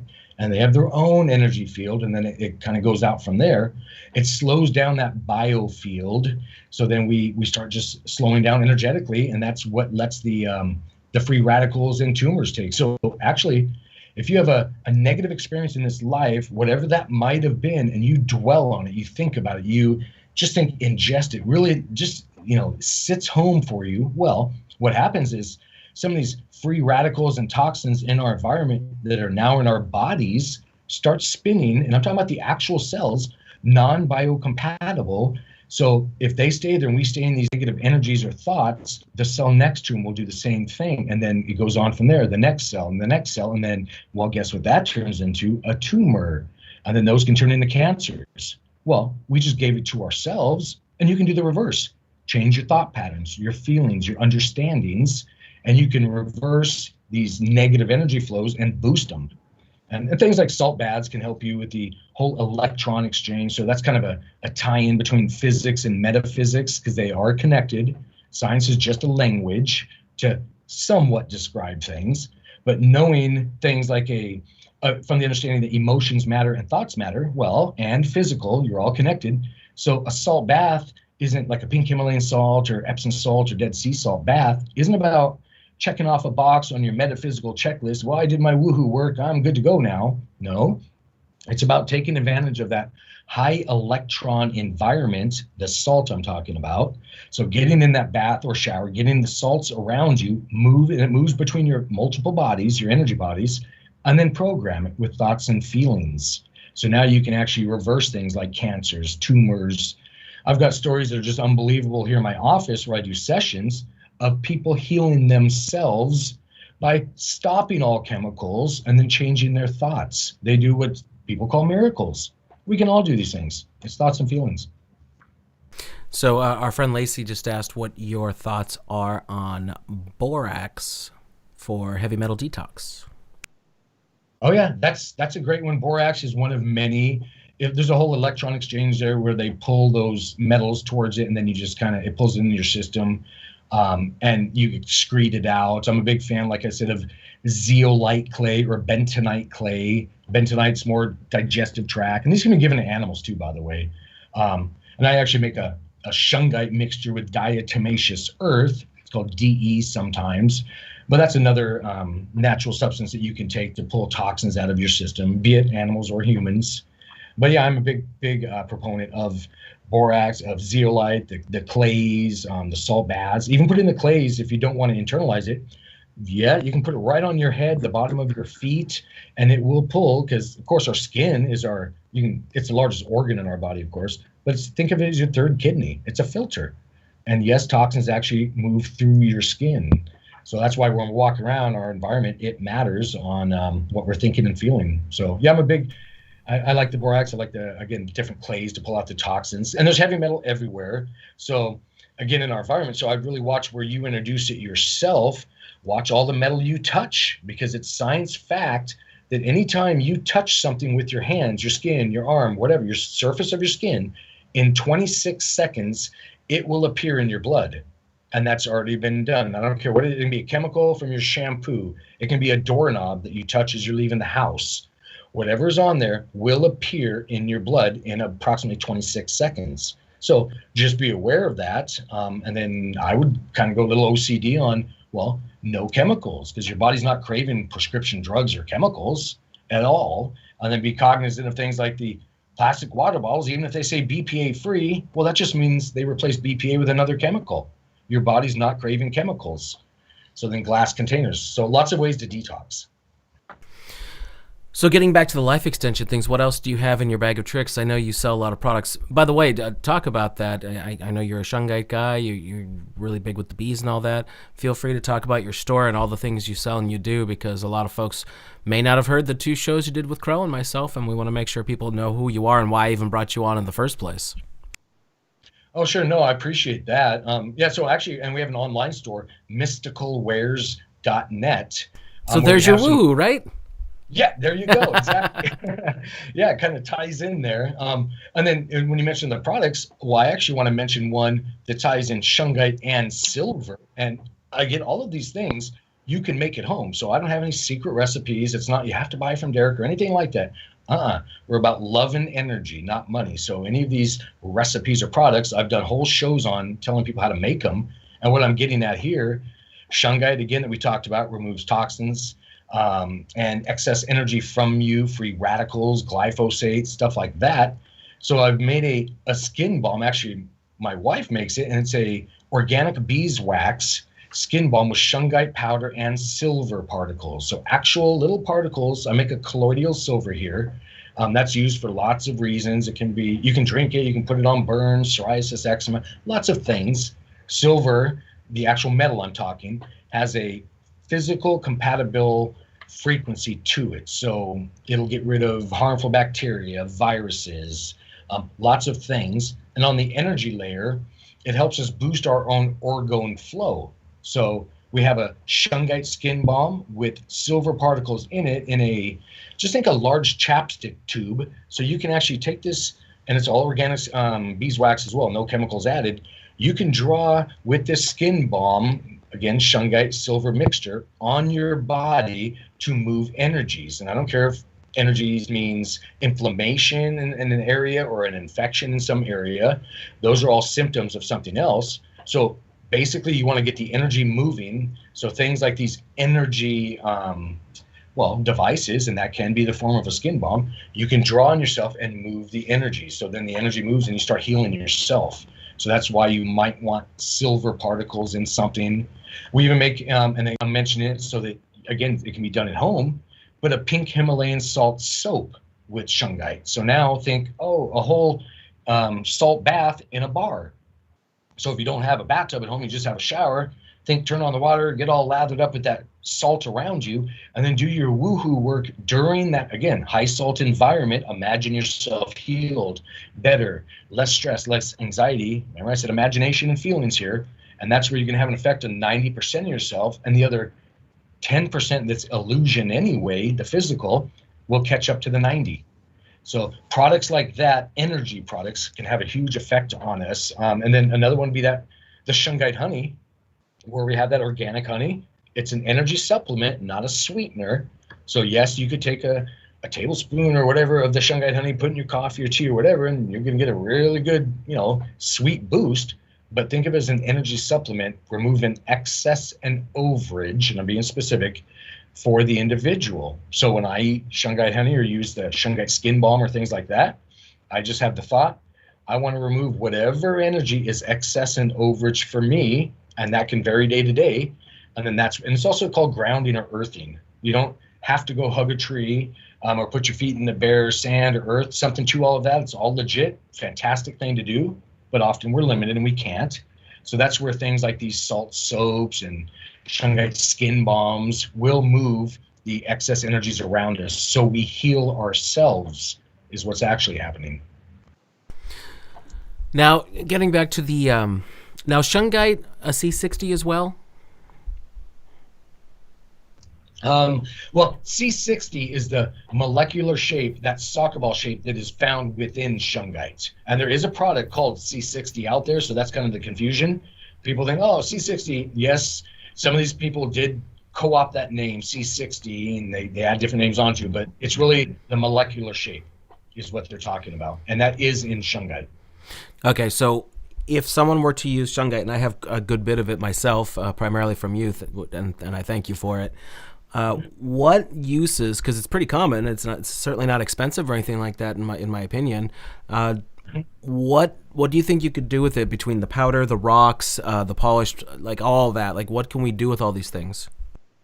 Oh, sure. And that's, so again, it grounds you, it moves electrons. So it's sort of like hugging a tree the whole time, that electron exchange. And the bees proved it. Now, I'm a pretty big woohoo guy, but I'm not such that I can convince 50,000 bees to perform for me for video. So I'll just admit that. So if somebody goes to shungitebeehives.com, you'll see a video right on that website in the front And that's the first video I ever took because I was guided to, let's just say, take a video image of the bees responding to Shungite because I had no idea what they were going to do. I thought, oh, little magic black rocks, who really knows what's going to happen?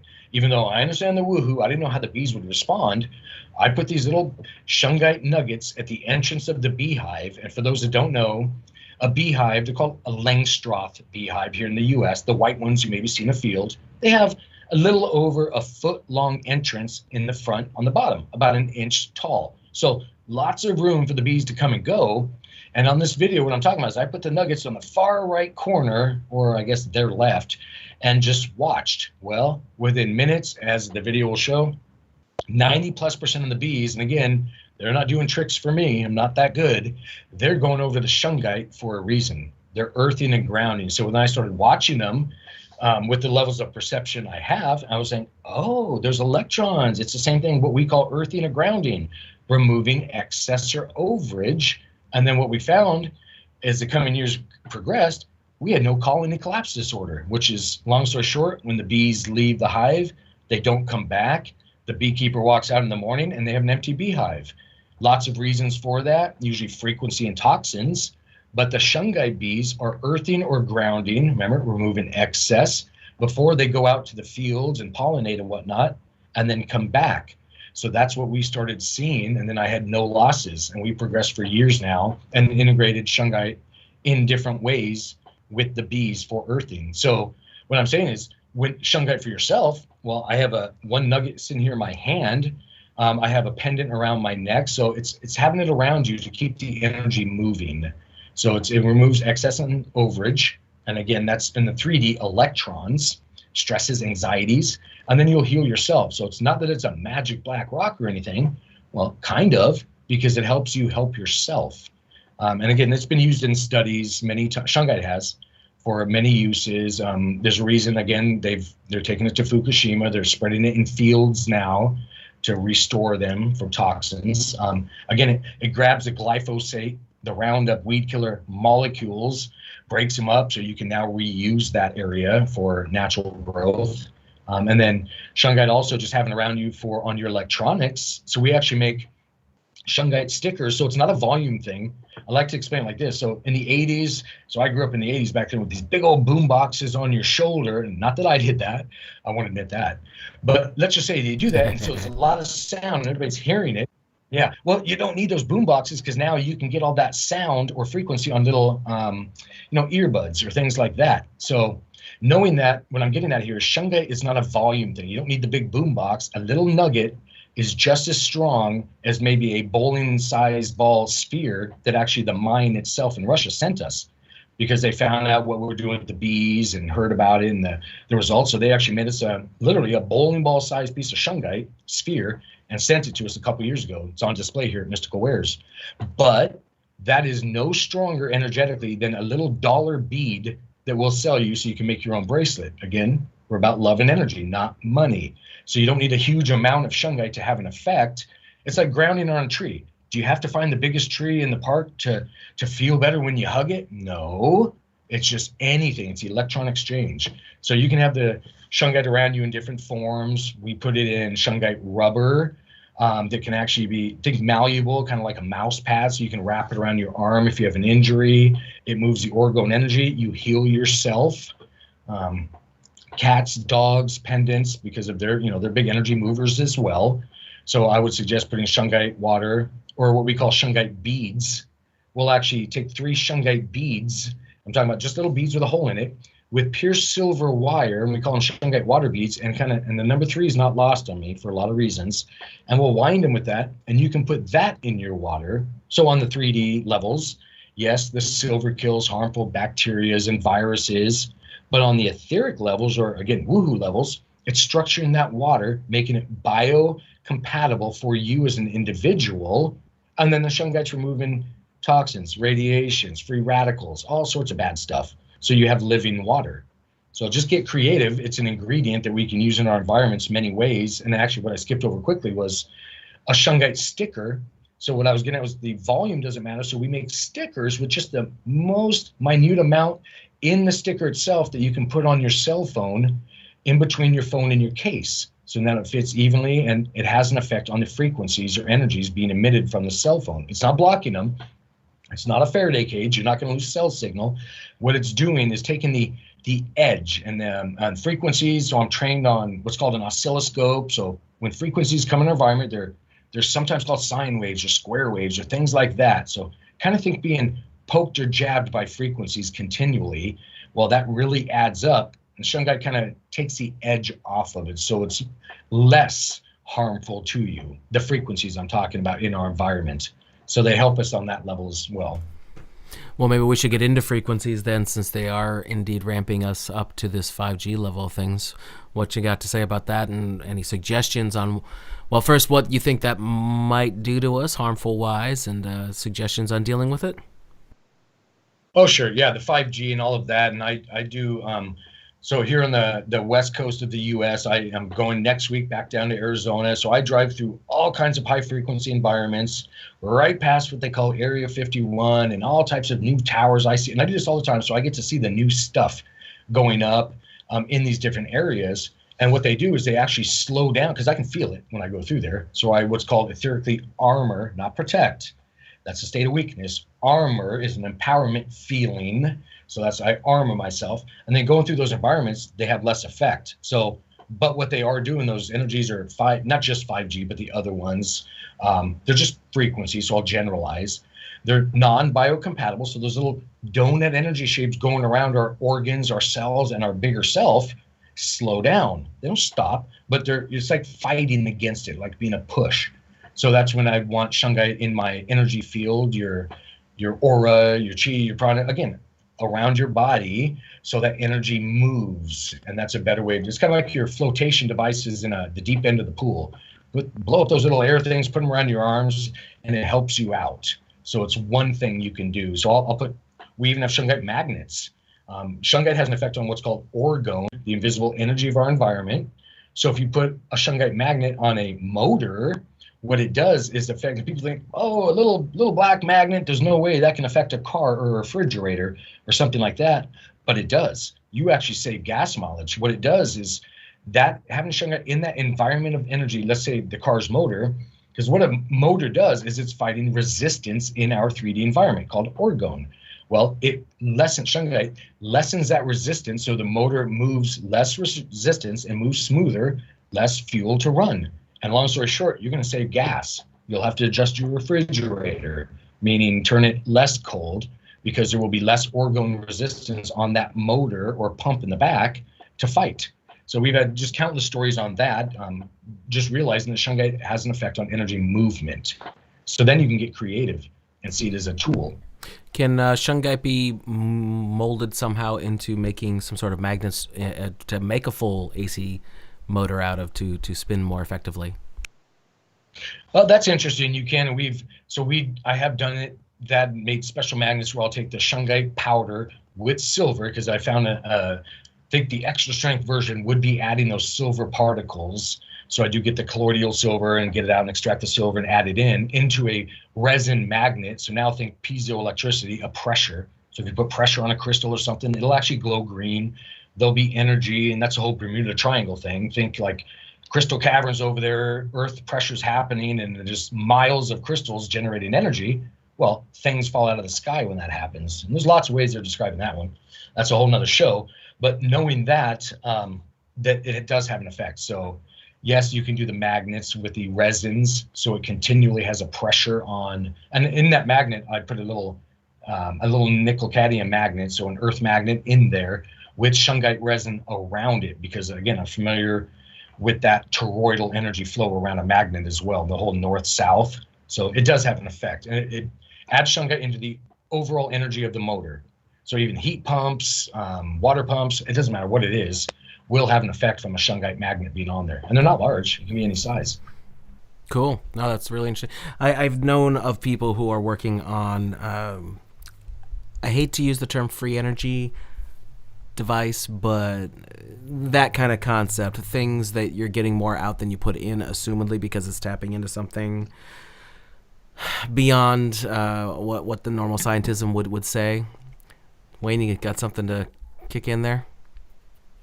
That would be called an over-unity device. That's what that would be, the more There you technical go. name. I like that be. much better. I like that much better. Yeah. But I do know some people who are working on such things, and I know some people who want to show me some things. So I'm very interested in that. I'm just wondering if Shungite could be brought into that.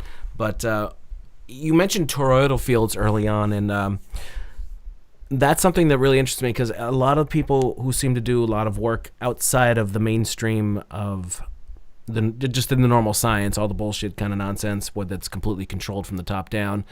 What can you tell us about toroidal fields as far as the Earth itself, our bodies, just everything? Like, why does it always seem to come back to, everyone always seems to come back to finding out that, oh my God, it's a toroidal field? Oh, yeah. Well, all objects have that energy field around them. So they do, including the Earth, and it's constantly moving too. So when somebody says something about, well, there's ley lines here, there, and wherever, that's one version of them, and those are malleable as well. So there's always energy around us, and we all control it. So think humans are the cells in the bigger biome of Earth. Our feelings and emotions have an effect on the overall flow. Just like, remember, our thoughts and feelings affect us and cancers. Same thing with the planet.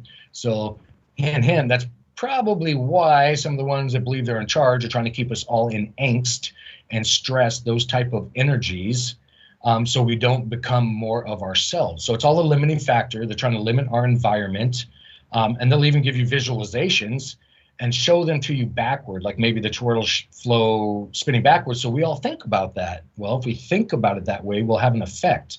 So a lot of the stuff, I'll just say, we're given out there is given to us in such a way that it's, I'll just say it's Kool-Aid. And I only drink water. I don't drink Kool-Aid.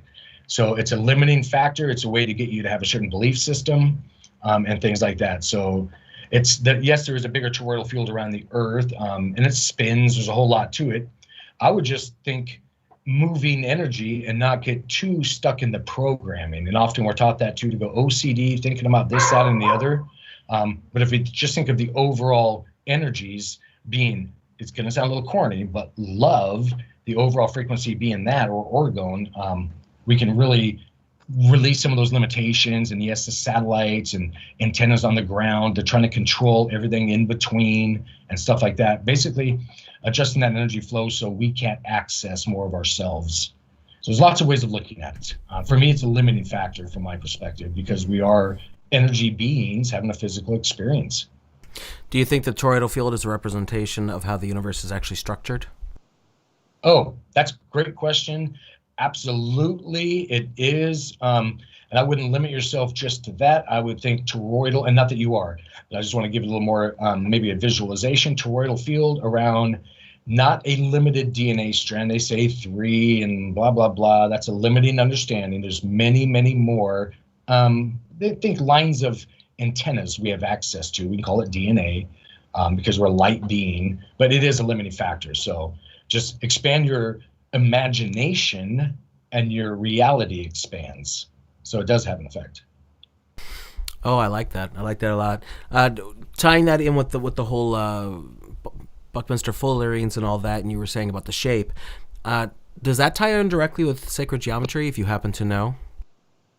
Yeah, actually, so the sacred geometry, and there's different platonic solids, they call them, and there's lots of ways.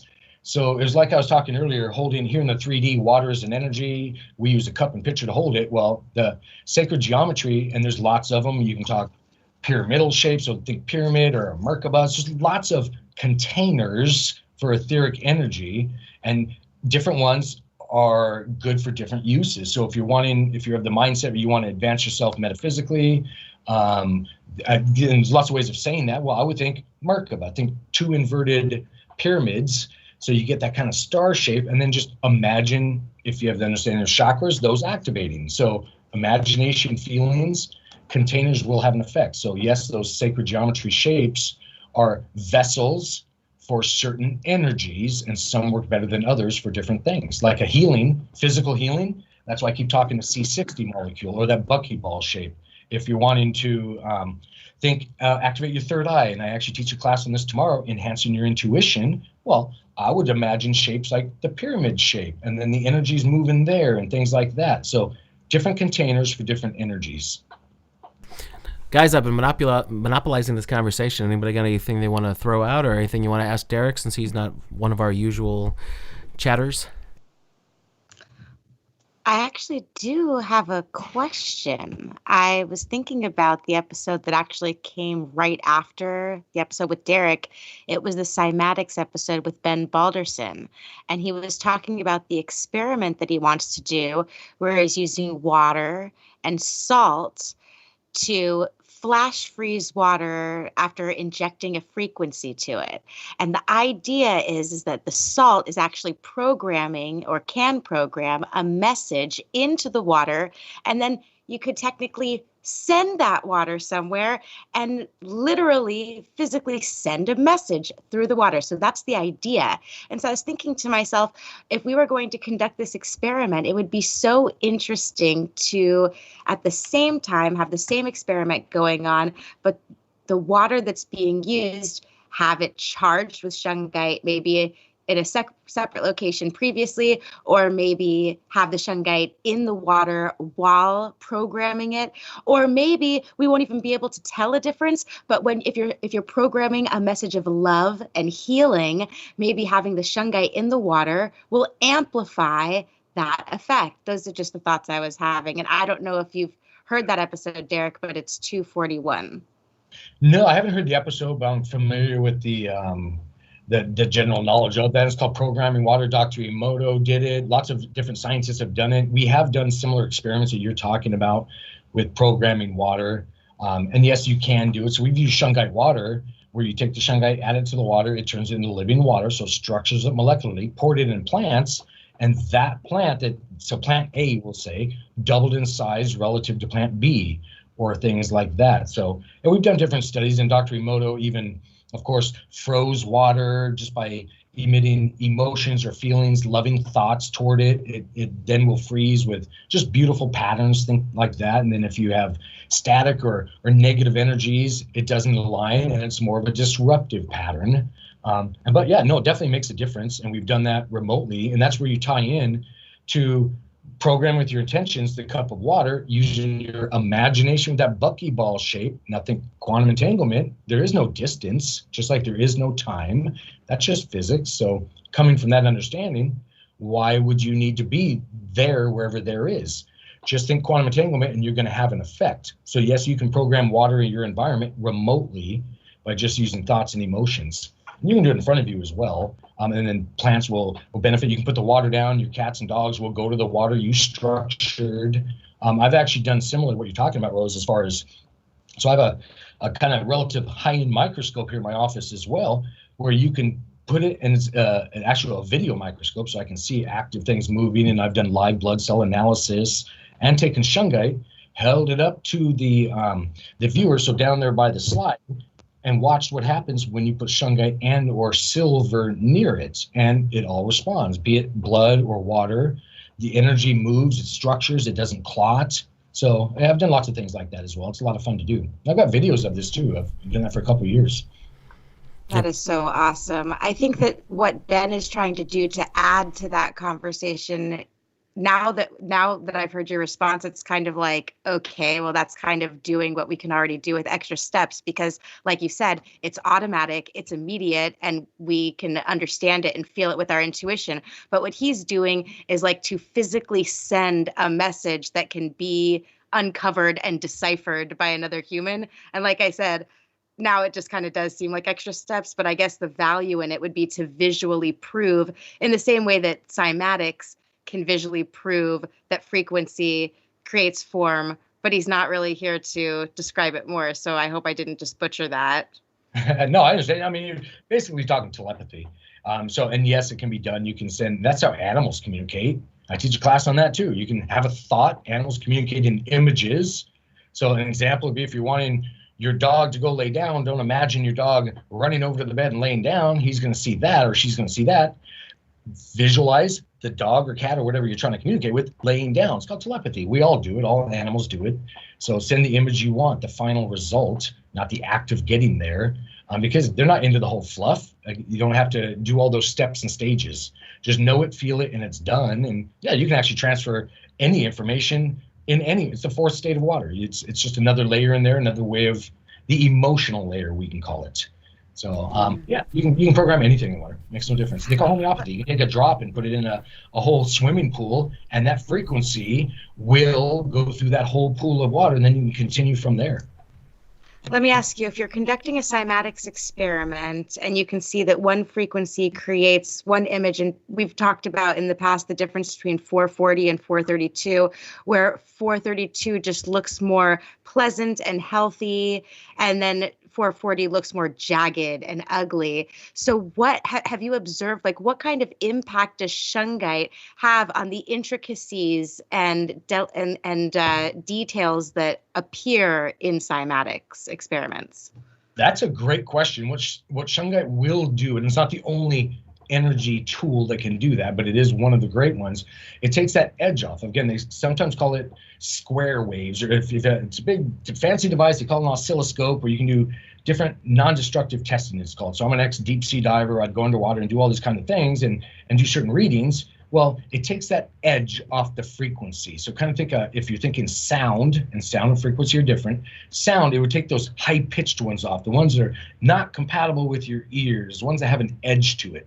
So what they're doing is actually adding an edge, so many of these energies or frequencies kind of hit our bio body or auras, and they're not compatible. So they bounce off, so we don't benefit from those frequencies or expanded environments, because we all exist in many environments, levels of reality, because we're taught, of course, perceive your reality through your five senses, your sight, smell, touch, sound. Well, really, ignore those to the degree you can. I would suggest experiencing reality through your gut instinct, your intuitive insights, your feelings and emotions. Those are the ways we should experience our reality, and then you can get more information. And that's the level that water is also programmable on. And they call it fourth phase, lots of ways of doing it. But yeah, there's a whole lot more to our reality.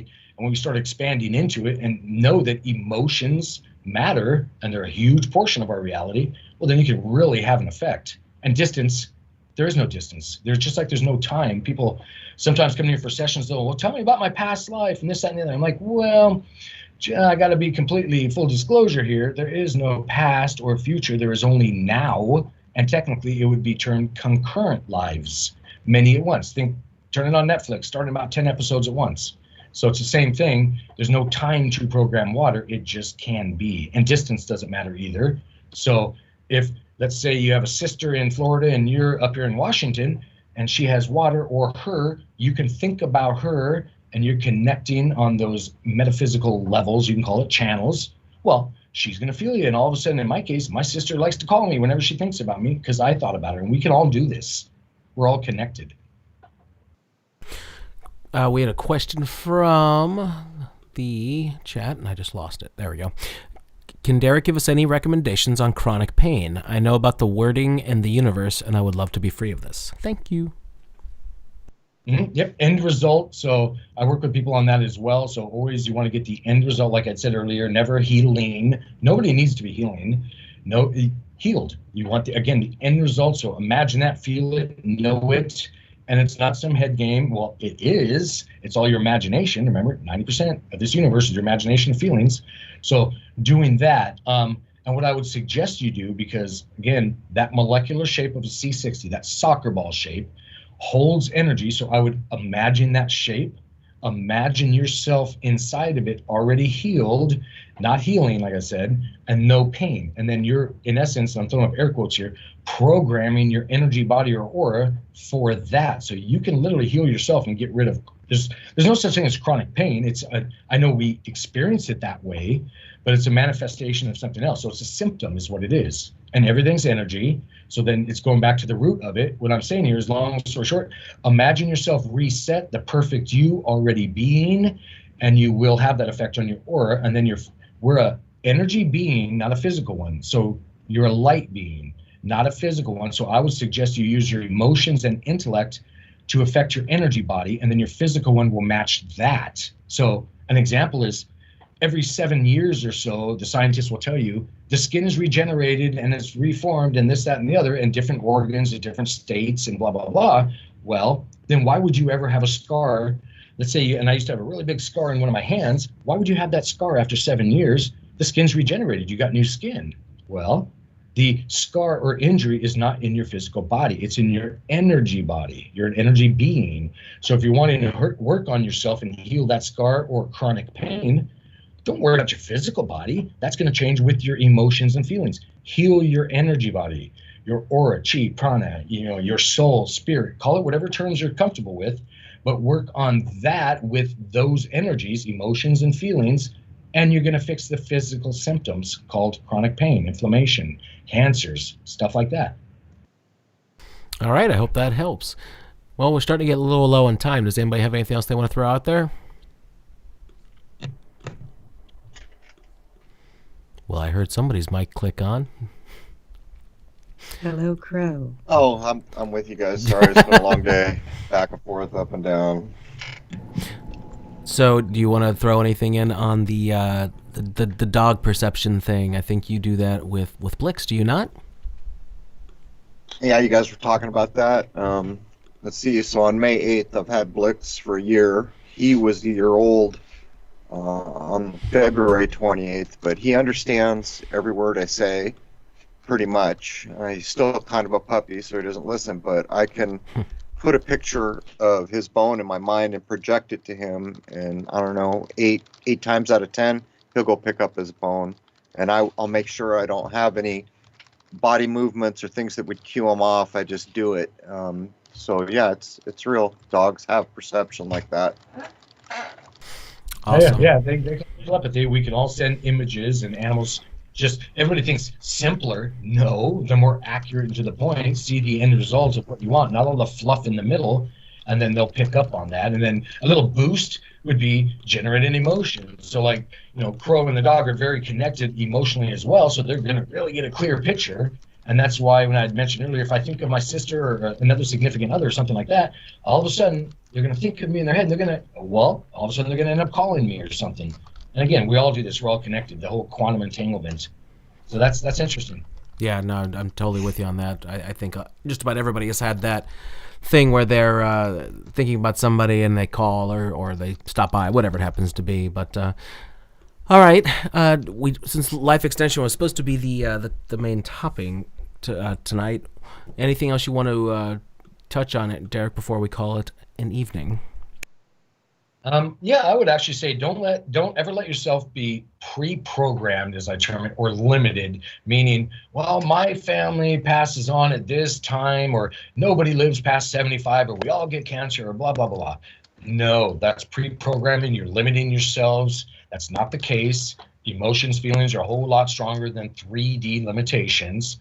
So I would change your mindset. Again, thoughts and feelings matter. We've all heard that. So stop if you're of the such that you say those things to yourself, or you're having the feelings that, I'm only going to live this, or I'm sick. Well, change your thoughts and feelings. You're not sick. You're healed. Work on those emotional levels. And then you're going to do things like extend your life. Literally, that will happen to you. You can cure. We all get cancer in this reality. Now, hopefully, we don't all get, it found by a medical doctor in the all-chemical world, or welcome to radiation and chemicals, the exact opposite of what you need. It's thoughts and feelings. So we cured ourselves more often than not. So let's just be aware of that, and then don't let anybody limit you by telling you you're such. You are what you believe you are, and don't limit that. Somebody wanted to know, and I just lost my place again, a few words on copper and the human body. Oh yeah, I use copper. I'm actually a big proponent. So I love copper. I built a couple copper pyramids here in Mystical Wares for people to sit in. What copper does is it's one of the substances or metals on this, I'm speaking very specific, level of reality that moves what we call orgone energy. So it just moves energy. It doesn't pre-program anything, but it does boost. And that's what are sometimes called orgone devices and things like that. Just a layering of organic materials and metals. So one repels, one pushes. So copper and silver are two of the best energy movers or ingredients that can be used in energy tools. And that can be sitting in a copper pyramid, like I mentioned, and then calming down, imagining yourself how you want to be, and then those energies will align with such. Or you can put it in small particles in in different things like cloud busters, things like that Dr. Wilhelm Reich did, to have an effect in not just atmosphere, but anywhere in your reality, ultimately, because copper moves orgone. Orgone is programmable by emotions or intentions. So you're making a little emotional energy, booster by working copper in there. And then if you want it to add a biocompatible, a physical beneficial layer or energy, well, that's silver. So copper moves energy, silver helps it biocompatibly to even out. So just understanding your ingredients in this environment, well, then you can make bigger recipes with it and have an effect. Cool. All right. So the last thing I'll throw out, we were talking about orgone throughout the whole thing, and I get the concept, but maybe a lot of folks don't. Do you want to explain what orgone is and what it is not? Because so many people, I think, kind of get it wrong. Sure. And there's different ways of looking at it, but orgone is just think, and there's lots of ways. It's an energy, and there's many parts and pieces of it, but in the overall energy, it's a living energy. It's an event. It's a malleable energy in our environment that we can use. So one way to actually, scientists call it, if it's not orgone energy, it's DOR, or dead orgone energy. So think stagnant pond or a puddle that has no life in it, things like that, just no energy moving.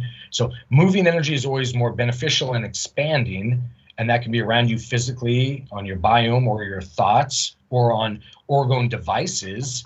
We make some here where you get a little container. Again, layer it with beeswax, because I prefer beeswax to a resin if possible, and then layer those organic and metals so it pushes and pulls the energy. But that's just moving energy. You might want to have a decision or thought on what to do with that energy.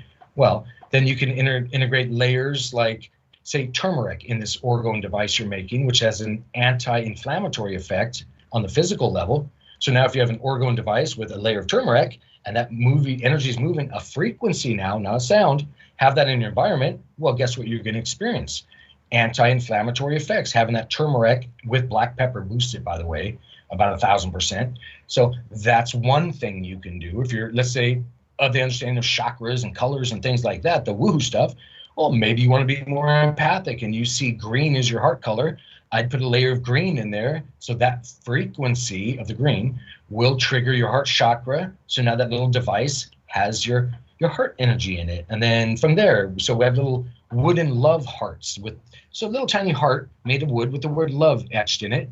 That's a frequency. Put one of those in there. So now what have you done? You made an energy device. It moves orgone energy with the pre-program of love around your heart. So again, it's just a recipe. An orgone device is, if you have the understanding.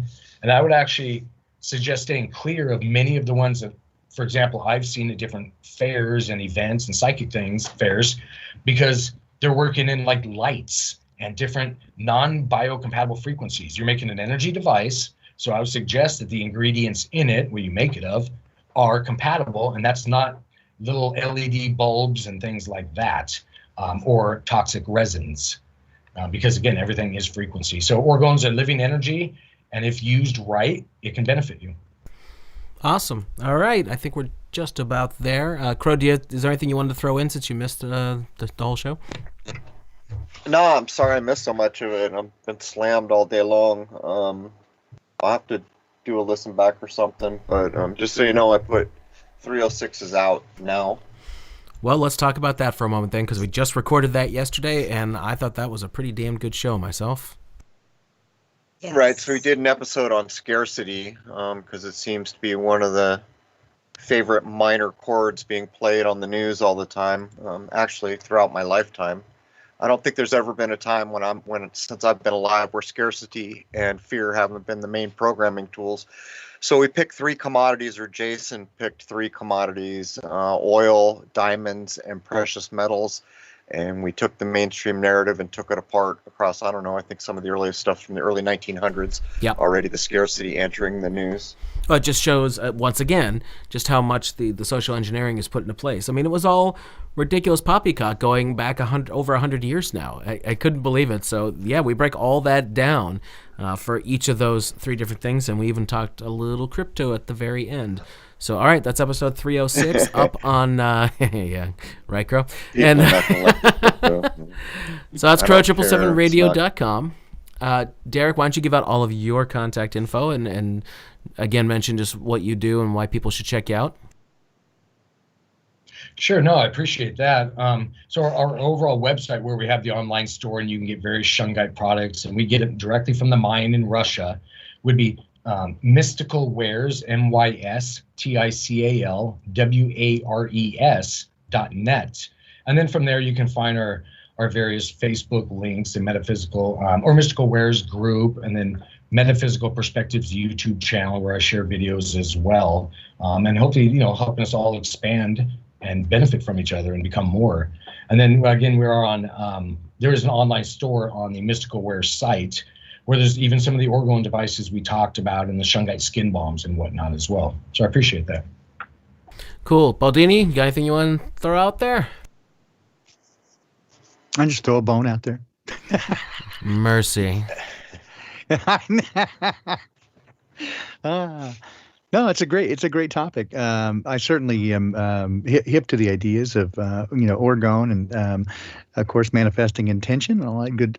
I love these ideas. I love exploring them and going ever deeper and trying to understand the world around us. So great to talk to Derek and listen to his views on things. And I'm still glowing a little bit from our weekend jam session. I got to tell you, You were pretty blazed, dude. I think they should have took the mic from you. To be I was pretty lit. There's no question about it. He had a few of his own coffees. I did indeed. I had a few green coffees. playing an H sharp there. Yeah, exactly. Exactly. Yeah, well. How about you, Wayne? Anything you want to throw I out? need you to give me instructions on how to make the butter. Oh, yeah. She wants to do that. I'll fix you right up. We'll You have put intention in it. This butter is going to make me really high. This is going to be the smokiest butter ever. It's good stuff. You could add Shungite to it for that extra special something. Nice. There you go. Then it's crunchy. I like it. Anything you want to say for final words, Wayne? I just want to thank Derek for coming on. It's been very informational, and I appreciate hearing his viewpoints on things and a lot of words of wisdom in there. So if we could all maybe improve our own situations by keeping these things in mind. And it's important that we focus not just on the physical world around us, but be mindful of the energies that exist all around us. And if we could do that, then we could have a better, run at things for ourselves. Jason, Melanie was asking for an update on Carla. You guys know anything more than I do? I missed that. Sorry. Hi, Melanie. Just what I said to you earlier. She's home again, and I can pull that conversation up so I can throw that out there for everybody. I think she ended up having 3 units of blood, getting a bleeding area cauterized shut. Yeah. I was under the impression she was still recouping in ICU, but maybe you know something I don't. Oh, she was gonna. She's home. They had. She's home, she yeah. is home. Yeah. Good, because they had her lined up for CT scans and all kinds of things. So. Right now they are, unfortunately, because of the seriousness of it, they are having to go and do some radiation stuff and all that. But thankfully, he knows a few things to help deal with that. So this is our entire community hoping to help these folks out. This is Alston Walters, who's been on the show with us twice. His wife Carla is dealing with some very serious cancer issues, so they need all the goodness you can throw their way. All right, I think that's going to do it. Anybody else got any final words, or shall I sign off?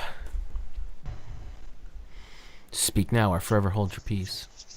Fuck the fucking fuckers. I make mine a triple. Listen, butter boy. Oh dear, never gonna live this. Never gonna let it down. And I watched you for 2 days. It was hysterical. All right, Derek, thanks so much for coming on last second. I kind of had the idea earlier today, and you just happened to respond. So thanks for that. If there's anything else you ever want to talk about, we do these every Wednesday. You're always welcome to come on with us. Oh, I appreciate that, and you having me. Thank you, and I'm gonna have to get that recipe on the butter. Always good to hear. Baldini butter is the real thing. Okay. Yeah. It'll set you free, that's for sure. Better watch it. Derek will put a Merkaba in that and send it back to you. You'll never recover. Watch out. Hey, you guys live right by each other, so it's not exactly a difficult thing here. We could do that, All right, I'm going to sign off then, guys. Thanks so much to everybody for being here, and we will see you next time.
To see.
Will speak, manifest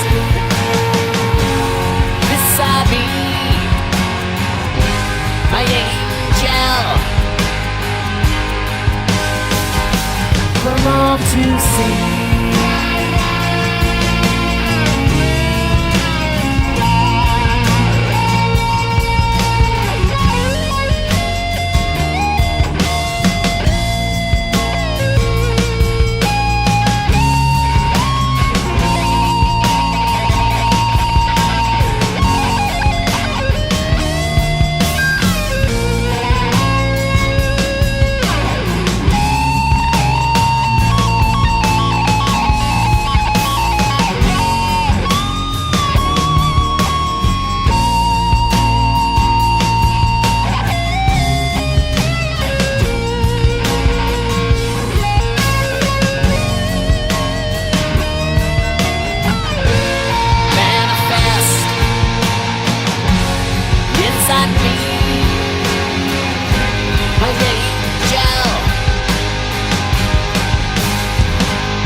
to see.